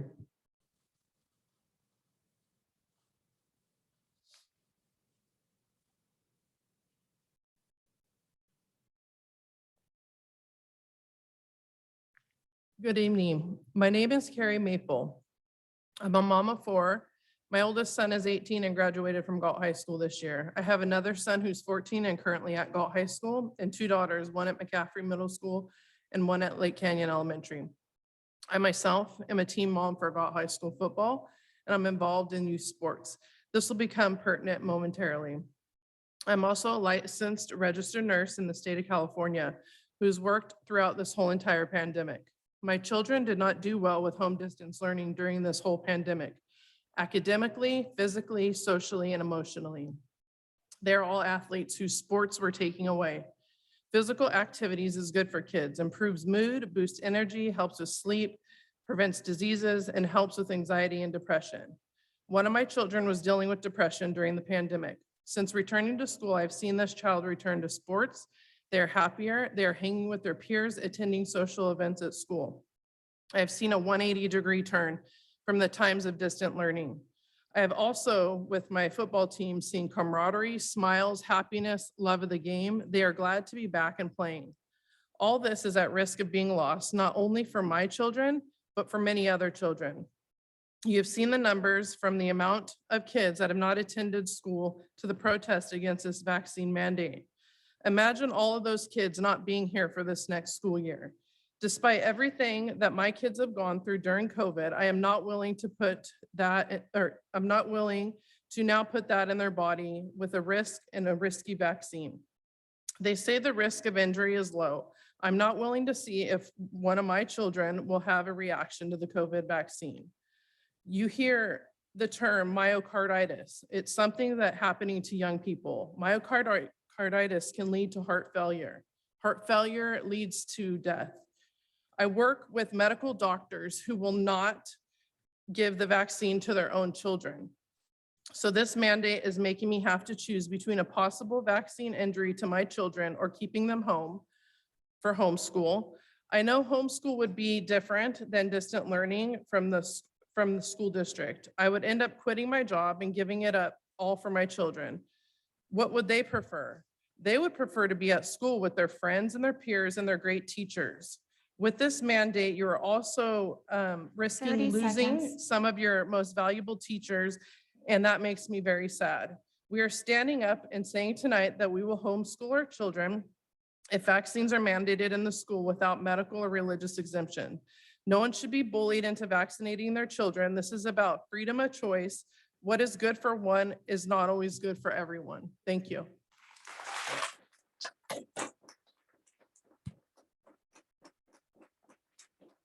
Thank you. Our next public comment is from Stephanie Jackson.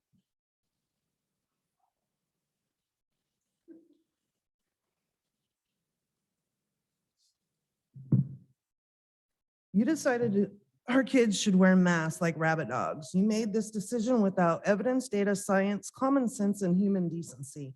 Let me present you with a few facts.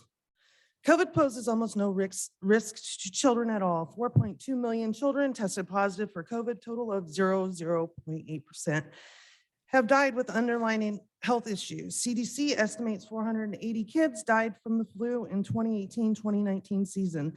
That more children that have died from COVID in a year and a half. No one wore masks for the flu. Flu is more dangerous to children than COVID, that's a fact.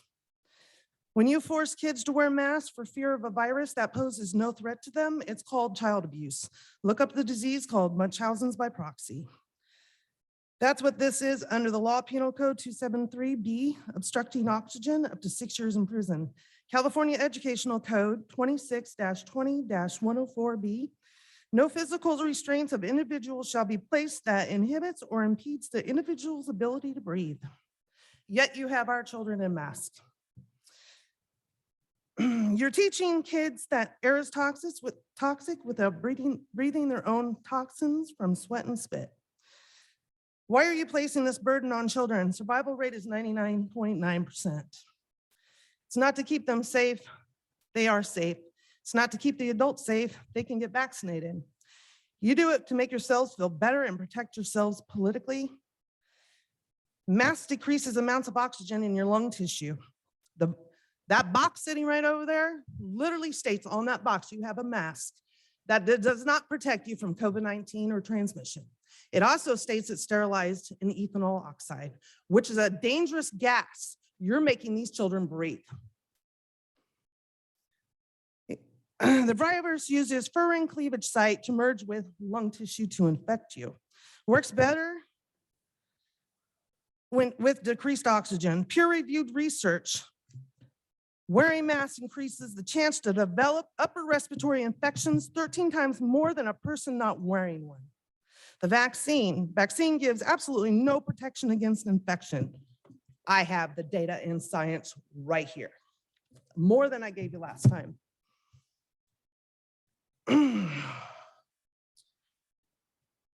It's the innate immune system that protects you from infection by using dendritic cells, T cells, and natural killer cells without antibodies ever becoming involved. It should be painfully obvious to you by now, people in the hospital are fully vaxxed. Evidence from CDC and FOIAs shows CDC FOIAs show no evidence of unvaxxed transmitting COVID. 30 seconds. November 1st, officials translation of the Heliac Declaration Court, the Jewish in Israel, ruling found COVID vaccine harmful and dangerous and forbidden Holy Torah. November 6th, the Fifth Circuit United States Court to halt any forced testing or vaccine mandates for employment. Court documents right here. People need to be educating themselves on what's going on instead of these memos coming from there. They're not laws, they're suggested guidance. You're still they're lying to you for you guys to push their agenda that they can't do because it's against the law. Thank you. You Ms. guys are Gaddis. gonna Your take time the is up. fall. Thank you.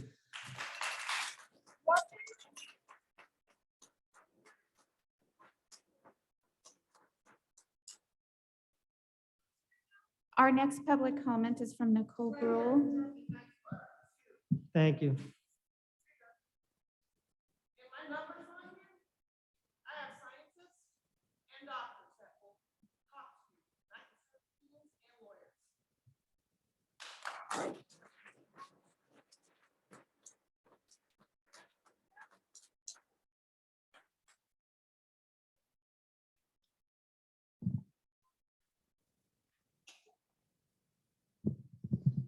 Kind of here to talk to you guys because I don't feel like anytime I've made my voice heard, anyone's heard it. So I'm just here to tell my community how I feel. My name is Nicole and I have twin girls here at Greer. It took a lot for me to get up here and speak, but I felt it was necessary. If people like me keep quiet, we're gonna lose the future we've always planned on. I'm from Galt. I went to high school here. This is the sweatshirt I graduated in. I have a deep love for this town. I moved away in my 20s and I've lived several other places. After I had kids, I started dreaming of them growing up here and having the childhood that I did. We made that dream a realization when my twins were about 4 years old and relocated our lives back here in Galt. The main reason we moved here was for school. We came from Stockton. It was a bad situation for my kids, so we moved here. I wanted my girls to learn in a safe environment and to feel like they were part of a community. We are all so excited to see them eventually attend Galt High like I did, to go to sporting events there, to see them thrive and be a part of something that I hold really dear. To force vaccinations on our kids takes that dream from us. I will not be vaccinating my children under any circumstance.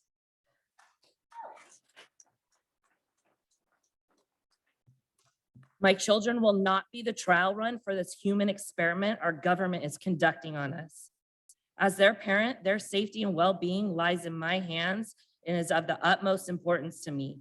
I will protect them at all costs, even if it means pulling them out of school and figuring out a different way for them to get their education. Talking to a fellow Greer parent just today, I learned of the passing of their older parent who died from COVID fully vaccinated. Tell me why I would put something into me or my children that will not only not protect them from getting or spreading COVID, but also will not protect them from dying from it. Since when is it up to the government or my school to tell me that I should have to put something in my kids that is potentially harmful to them? to get an education is not either of their jobs. The school's job is to educate, and the government's job is to protect its people. 30 seconds. We seem to have lost sight of that. Bottom line is, you will lose my kids in their desks if you force me to make a choice between their health and safety and them going to school in our district. Thank you for your time.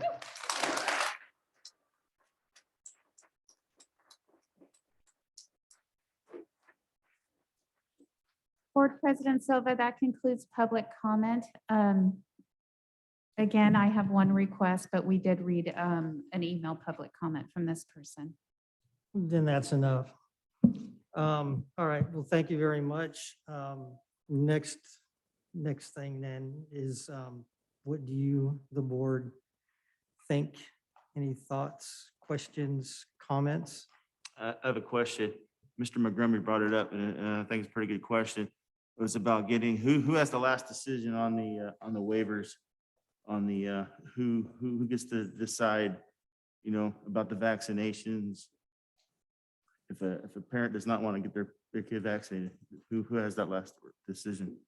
It'll be the lawmakers, the legislature. It will depend on how, if they approve this mandate, if they approve it and make it ed code, like some of the other vaccines kids are required to have right now to enter school.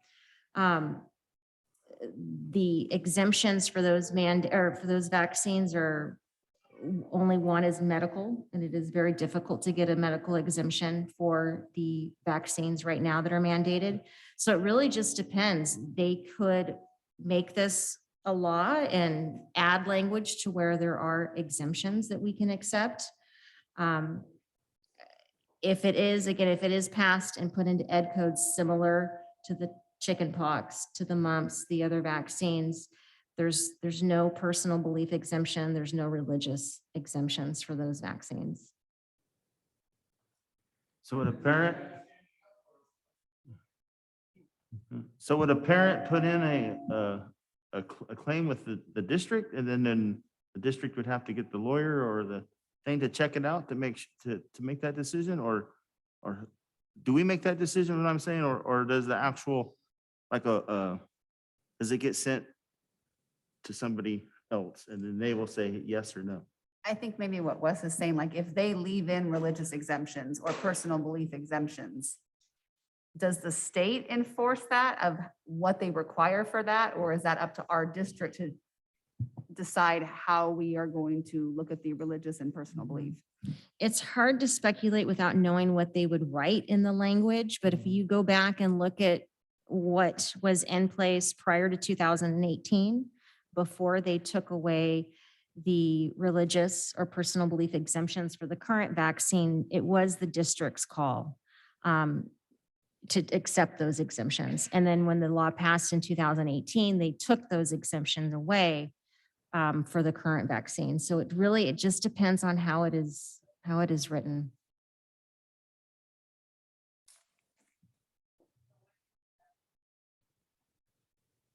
So the answer is we just don't know, and we won't know until there is that attempt to actually make it.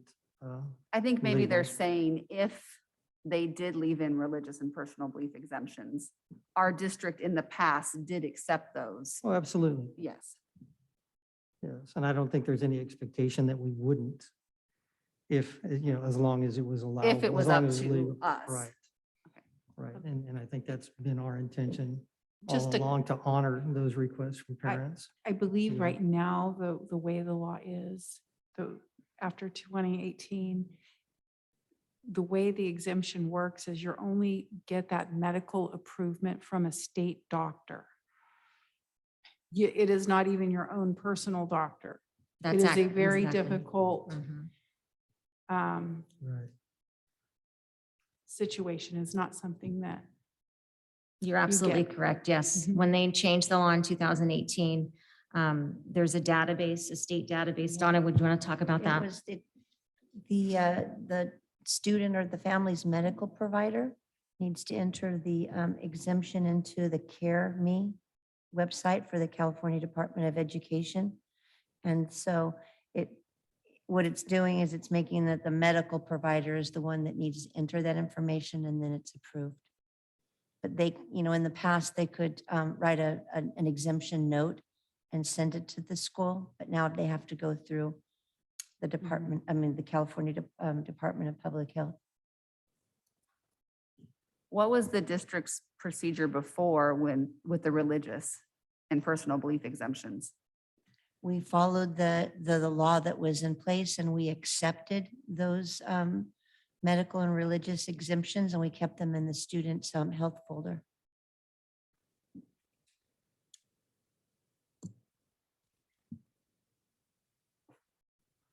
Does that help answer that question?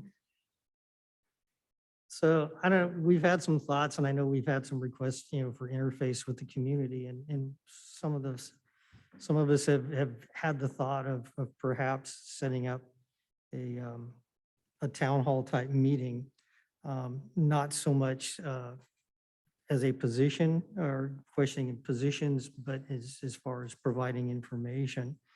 And I don't know, what are your thoughts on that in terms of, answering questions like what exemptions will be or won't be accepted? And of course, the answer right now is that depends. But I think we could get expert opinions from public health that could answer a lot of those questions that parents have regarding what a mandate would entail or what a mandate wouldn't entail. And I don't know, what does the rest of the board think about maybe coordinating with some of the other districts in town and perhaps setting up some kind of event like that? I think anything that we can do to give the most up-to-date and accurate information, because one thing I heard the other night is just, it's confusing. You don't know what's happening. You don't know. And it's hard for us too up here because we don't always know what's happening yet. And it could change tomorrow. But I think it would be helpful, to give out the information that we have and maybe have, Chris, our lawyer, there to clarify any questions legally. All right, I think we can look into that. So yeah, I think as far as, providing that information as best as we can, I think would be very helpful. I think just clarifying issues, even to the extent that, the news keeps reporting, that the FDA has approved the vaccine, but what it's actually is an emergency use authorization, which is different than full approval. But it doesn't always seem to get transmitted that way. And to clarify that, I think is an important point. It's an important step because it is not received full approval yet, then the governor is not going to proceed with his intended mandate. So even though it sounds like it's happening like tomorrow, it's not. And I think it's important to clarify that and to explain to everybody the difference between an emergency use authorization and a full FDA approval and what it takes to get that full approval, so that if it does become a full approval, how did they get there? What sort of data did they use and how did they make that justification? So I think if we could set up, some kind of a public forum that provides, the community with as much possible information regarding the vaccine itself and FDA approval and ed code and that stuff, I think that would be a terrific opportunity. Is there a way we can invite like the high school and city council? Oh, absolutely. I think that's what we would do, is reach out to the other agencies within the community and the other school districts within the surrounding area of Galt. And invite our local lawmakers that we've tried to reach out to Oh, as well. absolutely. Absolutely would love to hear from them. But that wasn't what I was going to say. I would also, I think, to include in this is, I want more information on, I don't know if ramification is the correct word or terminology, but, like Calaveras with what they voted on, that they are not going to go forth with the mandate. I would like to know, and I think the public on both sides would like to know if what would happen if they follow through with what they voted on, or what I mean, like, are they done mistake funding? just things like that. So I really think. The legal ramifications of their Correct, decision because- and whether they actually intend to follow through on it. I think that, is something that, I don't know, because I don't speak legally as well. No, that would be something good. Or No, what other districts would are be good doing and, information to have. Mhm. just as a whole. And these are questions, that we could, we heard tonight, well, Calaveras is doing X, Y, and Z. Okay, well, how are they doing this? Is there going to be, any backlash on them eventually? Or is it something they can do? I think this is stuff that the public needs to know as well. Well, it would be interested to know. I'm Because, interested. I would be curious to find out whether or not those other districts are just blowing smoke. Because to be honest, there were a lot of districts that said that they would absolutely refuse a mask mandate. But then once they realized the legality of it, then they decided to backtrack and they followed through on it. So, I don't want to give people false hopes.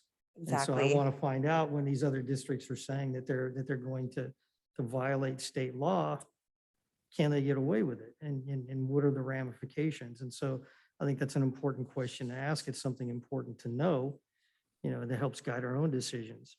So I think that would be some good information to have also.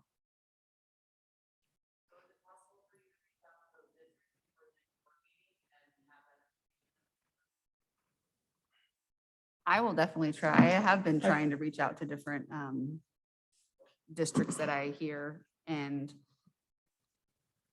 And I'm again, I drawing them- think probably something that not necessarily an agenda item for the board, but it would be more something that for a public forum, yeah, that we would try to get that information, because I think that's important to understand for everyone, what the actual consequences would be for those kind of decisions.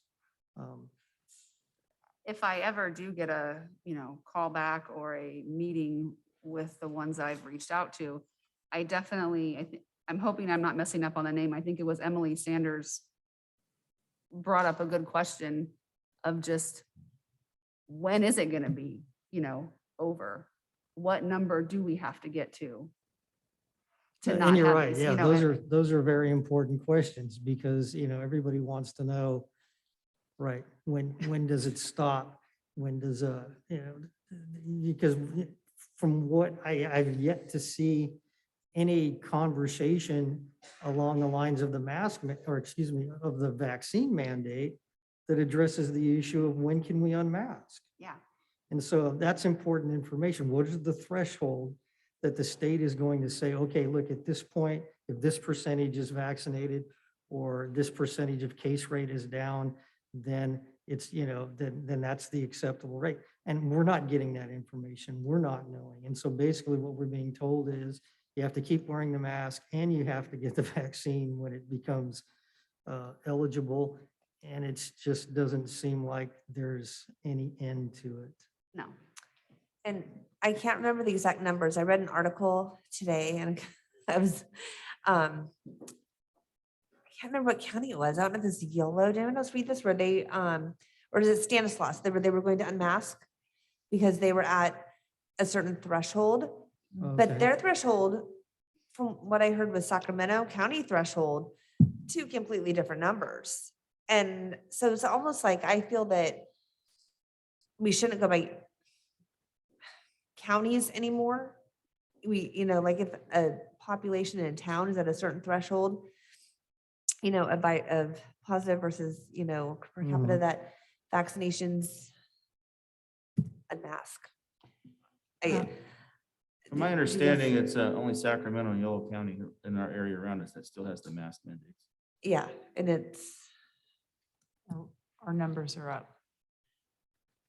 And Sacramento County especially, right? yeah, they were going down and now they've heard that they're going up. we're- For this we're clearly meeting, not but out the of the goal woods is to yet. have a public health Mhm, information. mhm. So we would need somebody from public health. No, I wouldn't Definitely. want to hold a town hall meeting or a question and answer session if we didn't have somebody from the county health department, because Mm-hmm. that's what we're following right now is county health department and they are making these decisions, the threshold decisions and that. So we would need to have somebody, either Dr. Kasiri or somebody from her department attend a meeting. And she's attended our meetings in the past, at least when we were on Zoom, and she was very informational, very Mhm. helpful. And I think she's always been very straightforward with us and good at stating the facts. So, yeah, if somebody from her office could provide that kind of information to us, I think it would be most helpful. Lois, are you able to reach out to her? Definitely. You speak to her almost weekly, don't you? She's on a lot of our calls. superintendent weekly calls for the county. Mhm.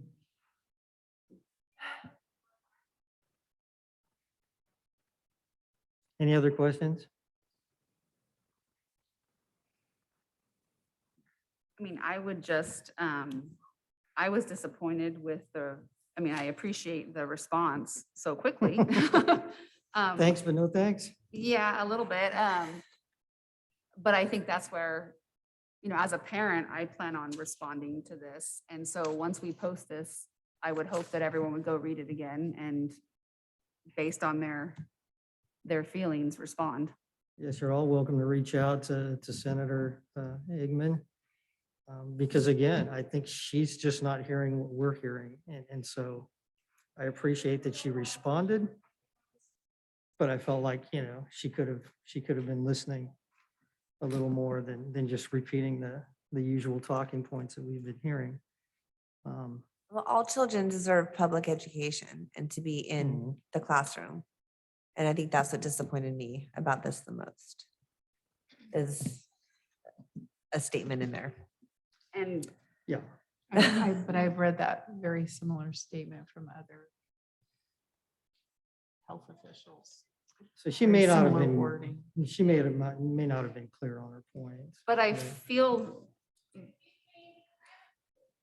All right, thank you very much, but please understand that the time for public comment has ended, and this is the time where the board discusses. So based on what we've heard from you, then now we continue on with the discussion. So we appreciate that you still have questions, and that's why we want to try and create some sort of a town hall type environment, because that's where that's where that kind of conversation takes place. So again, now is the time for the board to continue on. And that's what we're going to do. But again, we appreciate the public comments. We appreciate you coming here and speaking tonight. And we hope that you continue to be engaged, but we still have a meeting to conduct.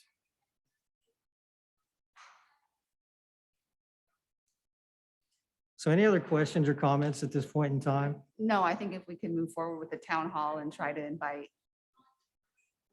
that would be a great way to move forward. All right. Yes, we will do that. Okay, we're going to go ahead and take a recess. Some of you are already trying that. And yeah, we'll recess for about 10 minutes and then we'll reconvene.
Okay, recess is over, and we will now move on to item F, routine matters, new business.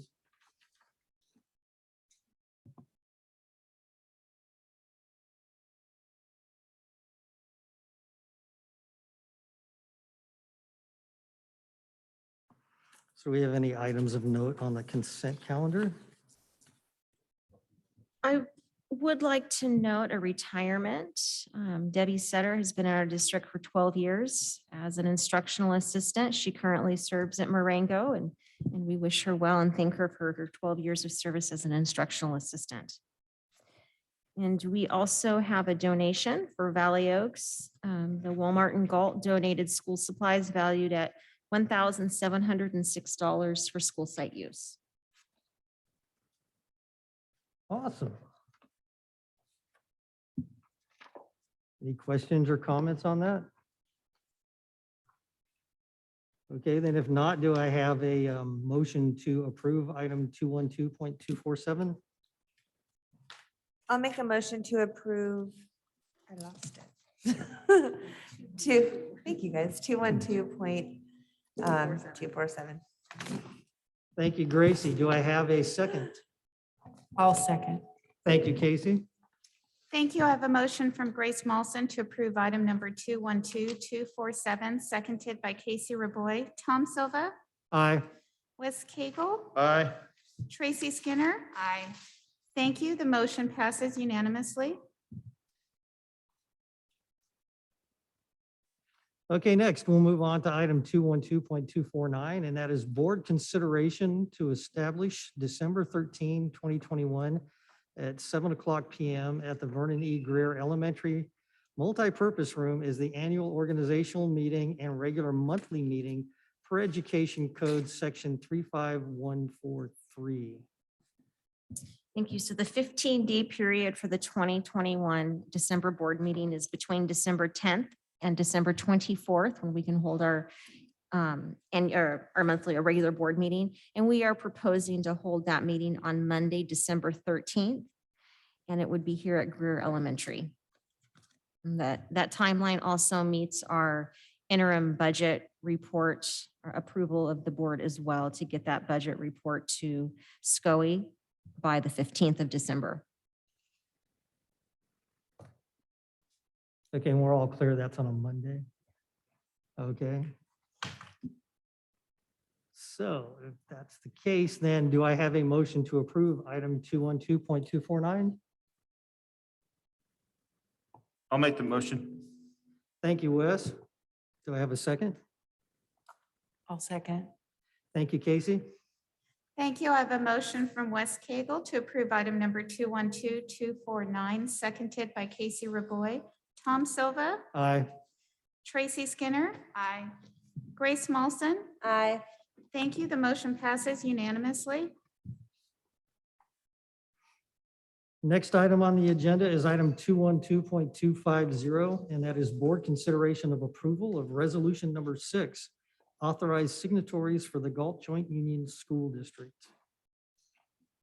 Thank you. With our new Chief Business Officer on board, Resolution 6 would add Nicole Lorenz as the district signatory for the financial obligations and contractual obligations of the district. So we recommend approval of Resolution 6.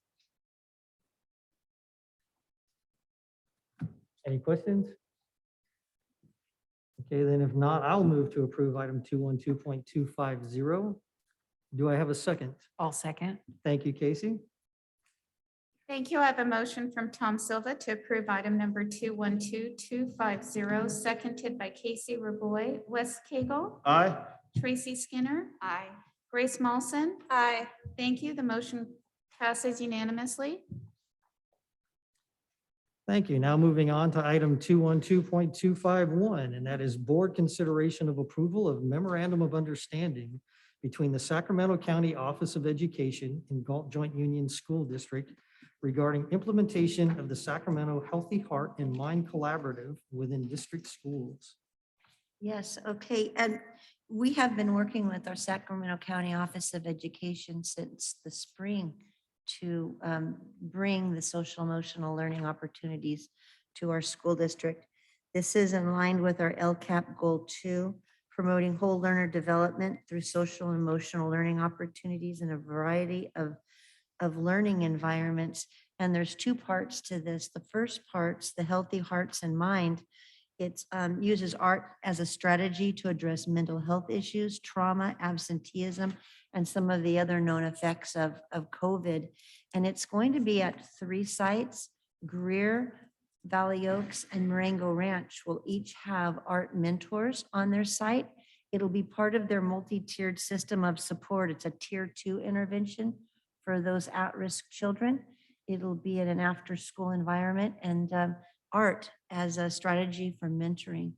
The second social emotional learning is a focus on our adults in our district. And it focuses on adult learning and understanding in order to model the skills that we want our students to learn. And so it starts with the adults. And Jennifer Collier is coordinating these opportunities with SCOE in our school district. And she's purchased for each school site who has a team for the ruler training. Each school site, the 5 members are going to get the permission to field book, which I believe that Karen Schauer gave all of us last year. And I'm just going to read just a couple of sentences because I think it's really important for us to really get down to what the ruler training is going to provide for our staff. Unlocking the power of emotions to help our kids, ourselves, and our society thrive. Mark Brackett, PhD from Yale University, who's developed the ruler program. He has developed a remarkable, effective plan to improve the lives of children and adults. A blueprint for understanding our emotions and using them wisely so that they help rather than hinder our success and our well-being. And just one final one is just the ruler acronym is truly all about just the different types of emotions that adults and children, and it's how to deal with the emotions that you have. So I think it'll be it's going to be really effective, and I hope it'll be really valuable training. The hope is because it's at the site level with site teams that they'll be able to go through this 2 or 3 hours a week, 6-week training, and then they'll be able to share it with the other members of their staff at their school site. And then after that, then for the next 2 years, there'll be some coaching and support that they'll receive from Yale University. So I'm really excited. The total cost is $169 that we're asking for approval for this MOU. And we are using our federal dollars, our ESSER 3 funds will fund this project along with the book that Jennifer purchased. Any other questions from the MOU that you might have?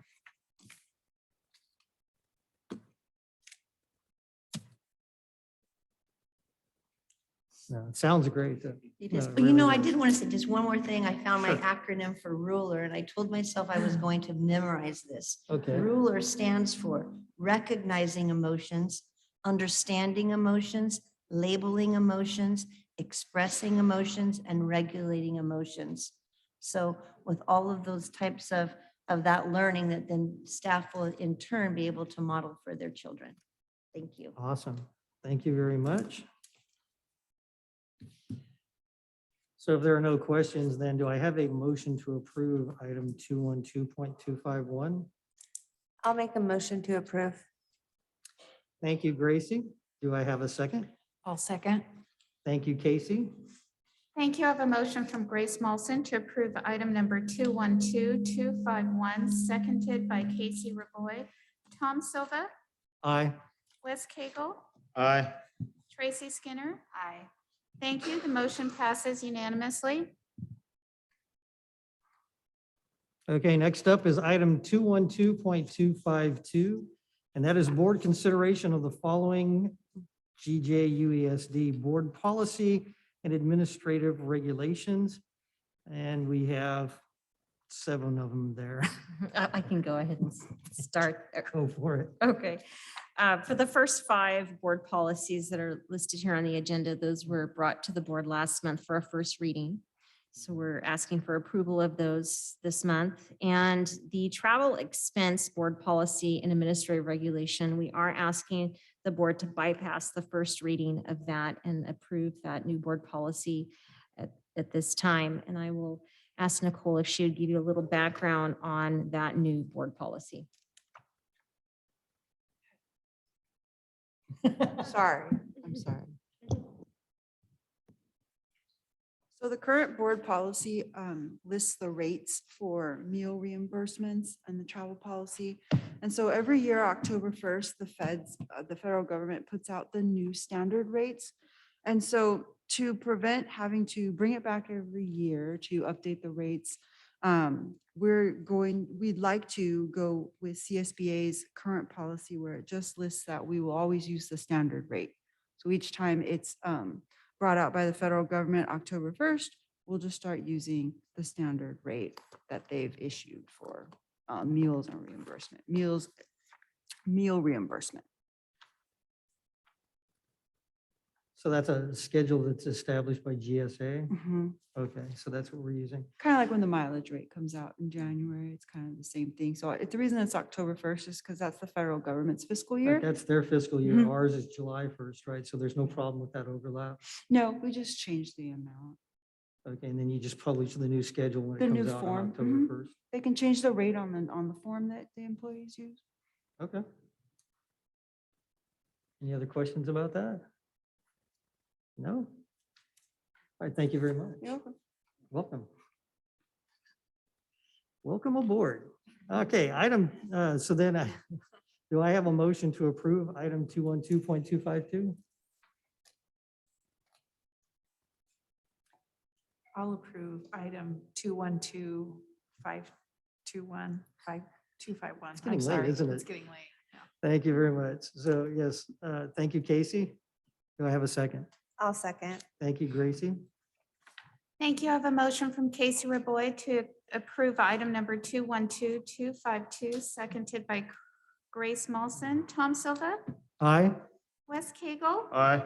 Tracy Skinner. Aye. Thank you. The motion passes unanimously.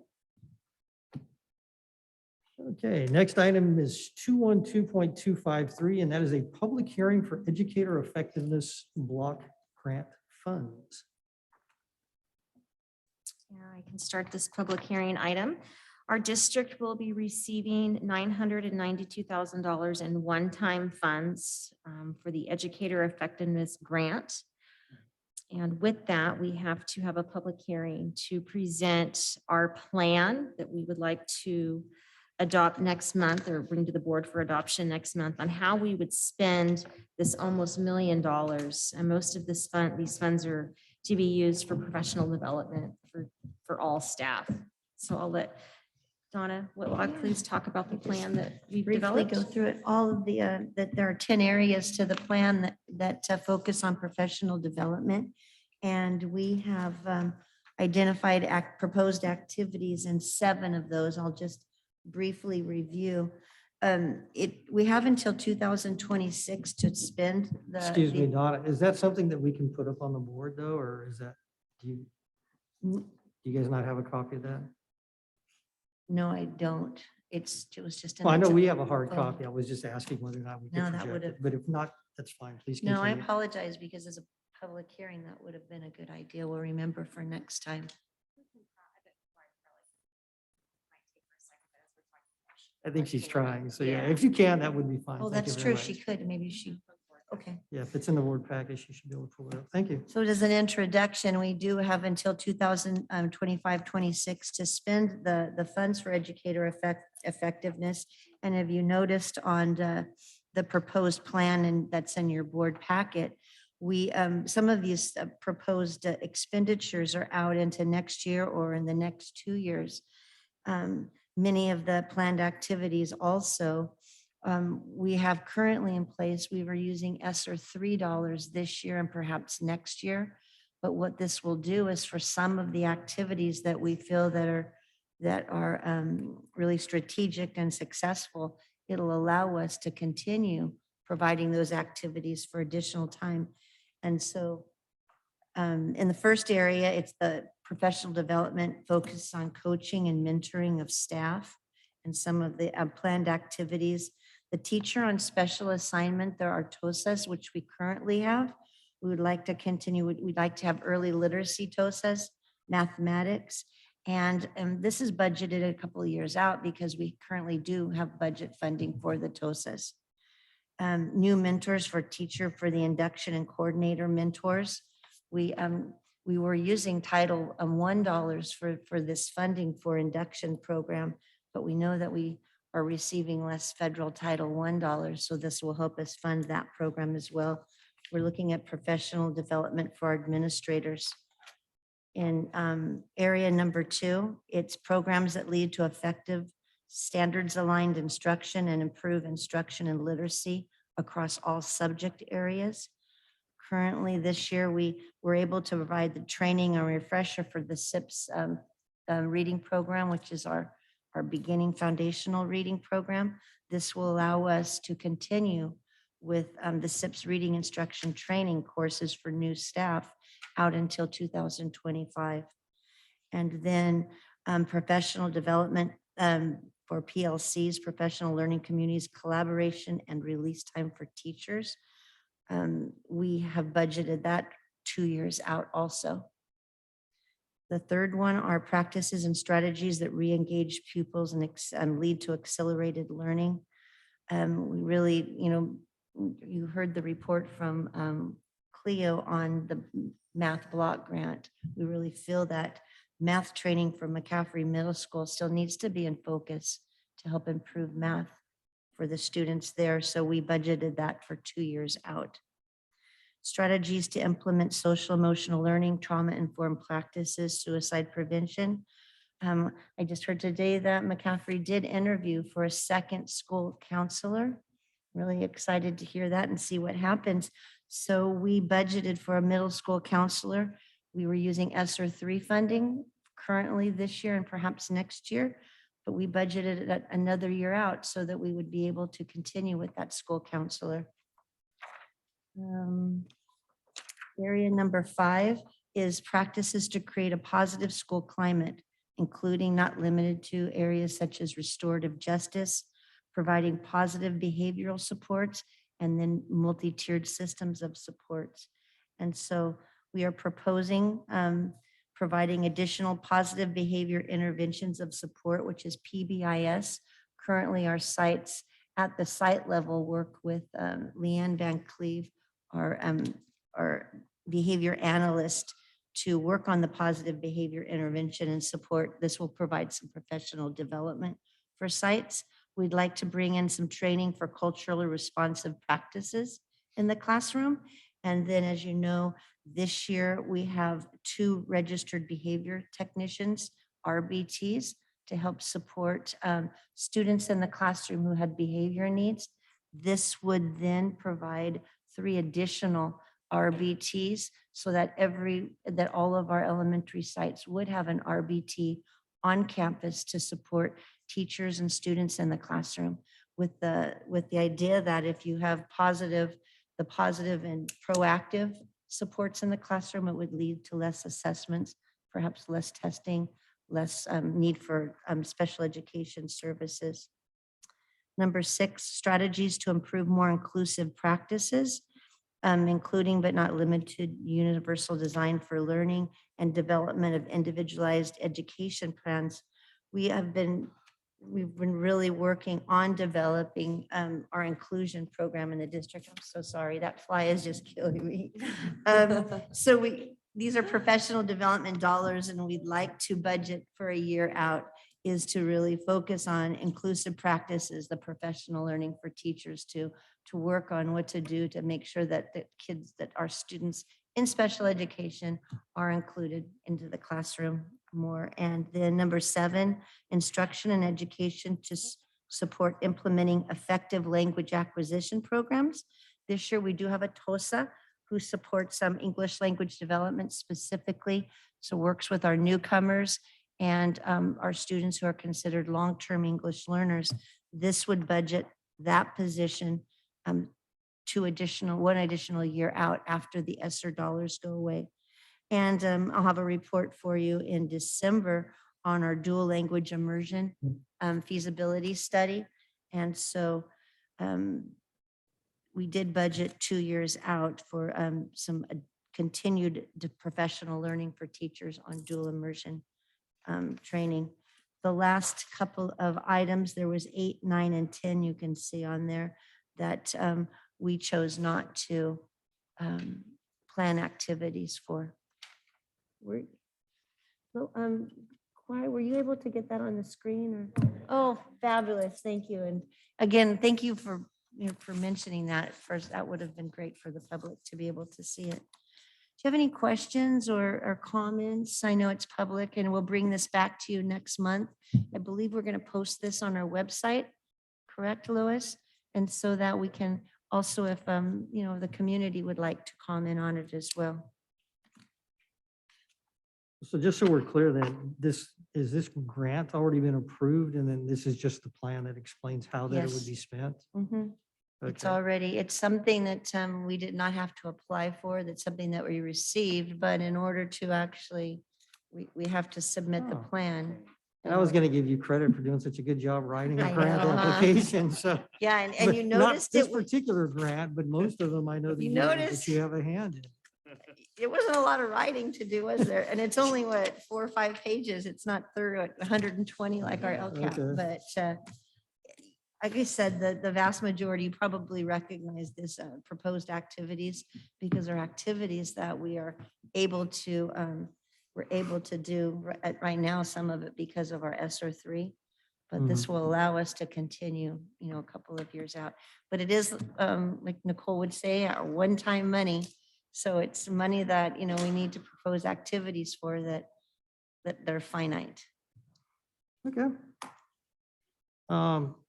And then since this is a public hearing, I just have one question. Ms. Block, do we have any requests for public comment specific to this agenda item? There are no requests for public comment.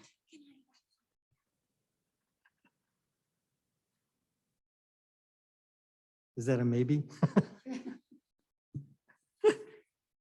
Maybe not.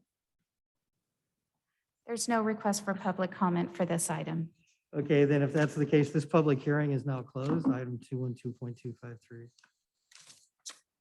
Now we'll move on to item 212.254.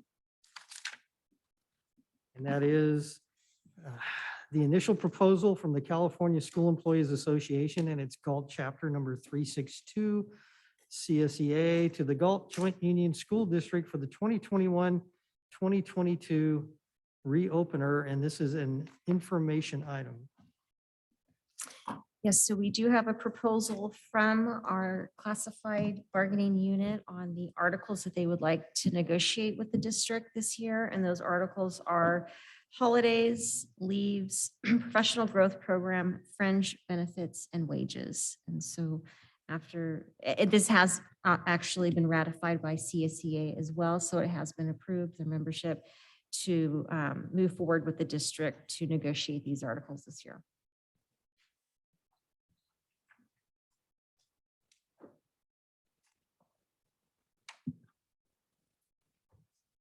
Any questions?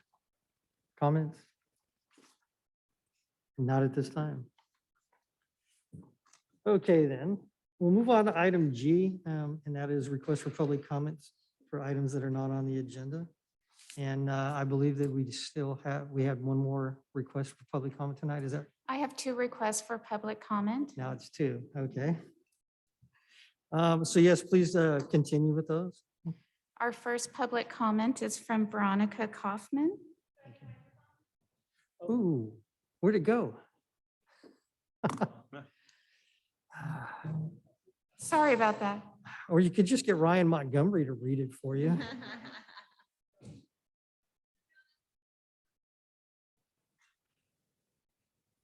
We can set that up if you want. I mean, it's, okay, it's fine.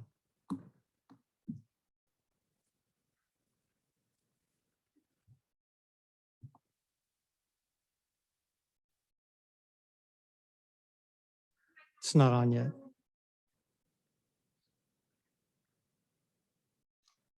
Is it booting up? Okay.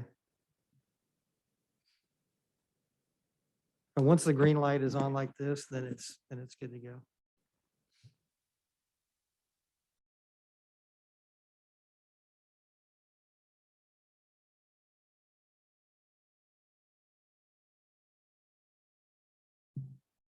Thank you. Once again, my name is Veronica Kaufman. I have one child in the district. As per my verbal conversation with Tom Silva, I will go ahead and abbreviate my comment due to time for this evening. I am here to read a public petition that has currently been signed by 140 parents and community members. This is in support of COVID-19 mitigation members in Galt schools. The recent letter published by the Galt Joint Union Elementary School District Board of Trustees in opposition to Sacramento County Health Department and California Health Department COVID-19 health and safety mitigation measures does not reflect our position as parents and community members.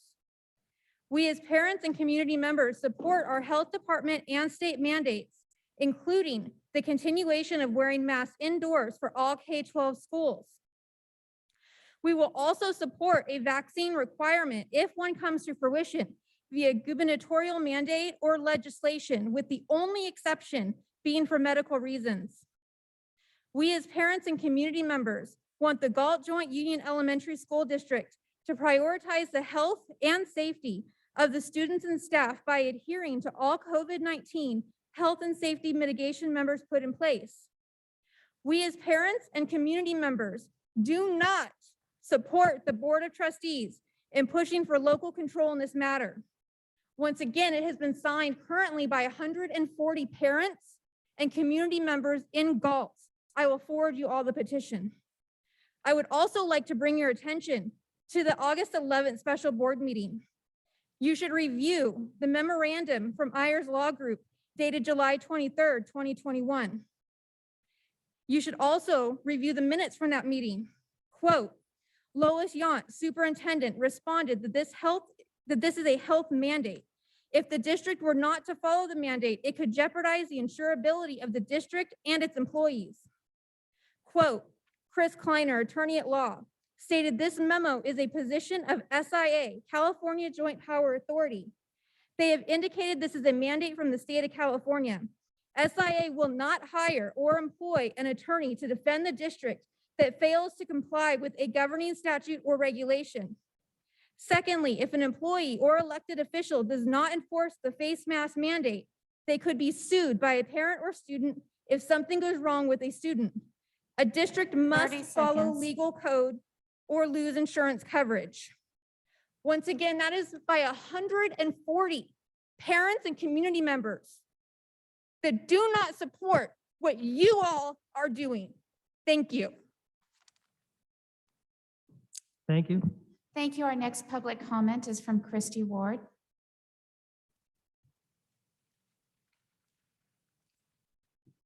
Hi again. Thank you for letting me speak again. I hate public speaking. I fainted in my speech class twice, even after I ate a good breakfast. So I'm just going to speak on the fly. And so October 18th, 1,113 children were out on October 18th for that statewide mandate that was not hardly promoted at all. There's another planned one already for January 3rd. I do not want my children missing school. I do not want to promote children missing school, but I feel like that actually got attention. I am not asking parent A to not take the vaccine if they want. And I am not telling parent A not to vaccinate their child if they want. I am parent B, and I just want the choice to decide for myself and my child, because that is my child.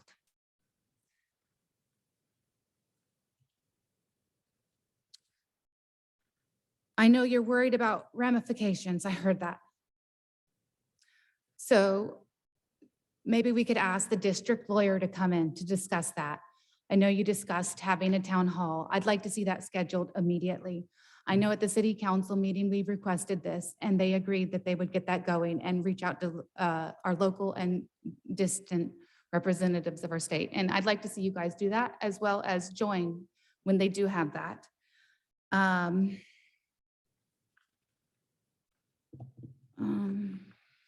don't know. So also Arcoe, I mentioned this, but I was in such a rush. I just want you all to know that there is a town hall for the Arcoe School District tomorrow at 5 p.m. I would invite you all to come and listen. I know you really want to attend another meeting, but it's informal. Prior to their scheduled board meeting, you can just come and listen. And I'd request that if you do a town hall, that you do it immediately, because we can't wait till January, because this will become law. And if it becomes law, then there's absolutely no way. And then that 1,113 children might be gone from the school district. That's a lot of money. That was how much money? I don't remember. I'm going to misquote. It was like 84,000 for that one day, or maybe it was 87. I don't know. Times that by 180 days. And granted, some of those kids their parents might choose to do it 3 months later, or 5 months, or 6 months, or a year later. It doesn't matter. But right now, I feel like I am not seeing our board stand up for parental rights and medical freedom. Just the simple act of showing that face that, yes, you respect that parent right there to decide for themselves, and you do not want to implement something so drastically that you could lose that population of student, says a lot. Even if it does 30 get seconds. overturned, like even if it does, it shows a lot. It shows that you do stand for all the parents in the community, the ones that want to do it, vaccinate with this, and the ones that don't. It shows you stand with everyone. Like, it's not going against anyone, but it is showing that you're here to fight for all those people. There's a lot of flies. All those people that were here tonight. There was a lot of people. And I think that October 18th date demonstrated something, and I do not want to do it again. I really don't. And I don't know. Thank you, Christy. I appreciate you getting the Spanish captions. That was really good. Thank you. Thank you. And that is it. What? Yes. Pending agenda items, are we still good with discussing school district properties and district communications, which I think is important to all of us? Okay. If that's it, then this meeting is hereby adjourned. Thank you very much.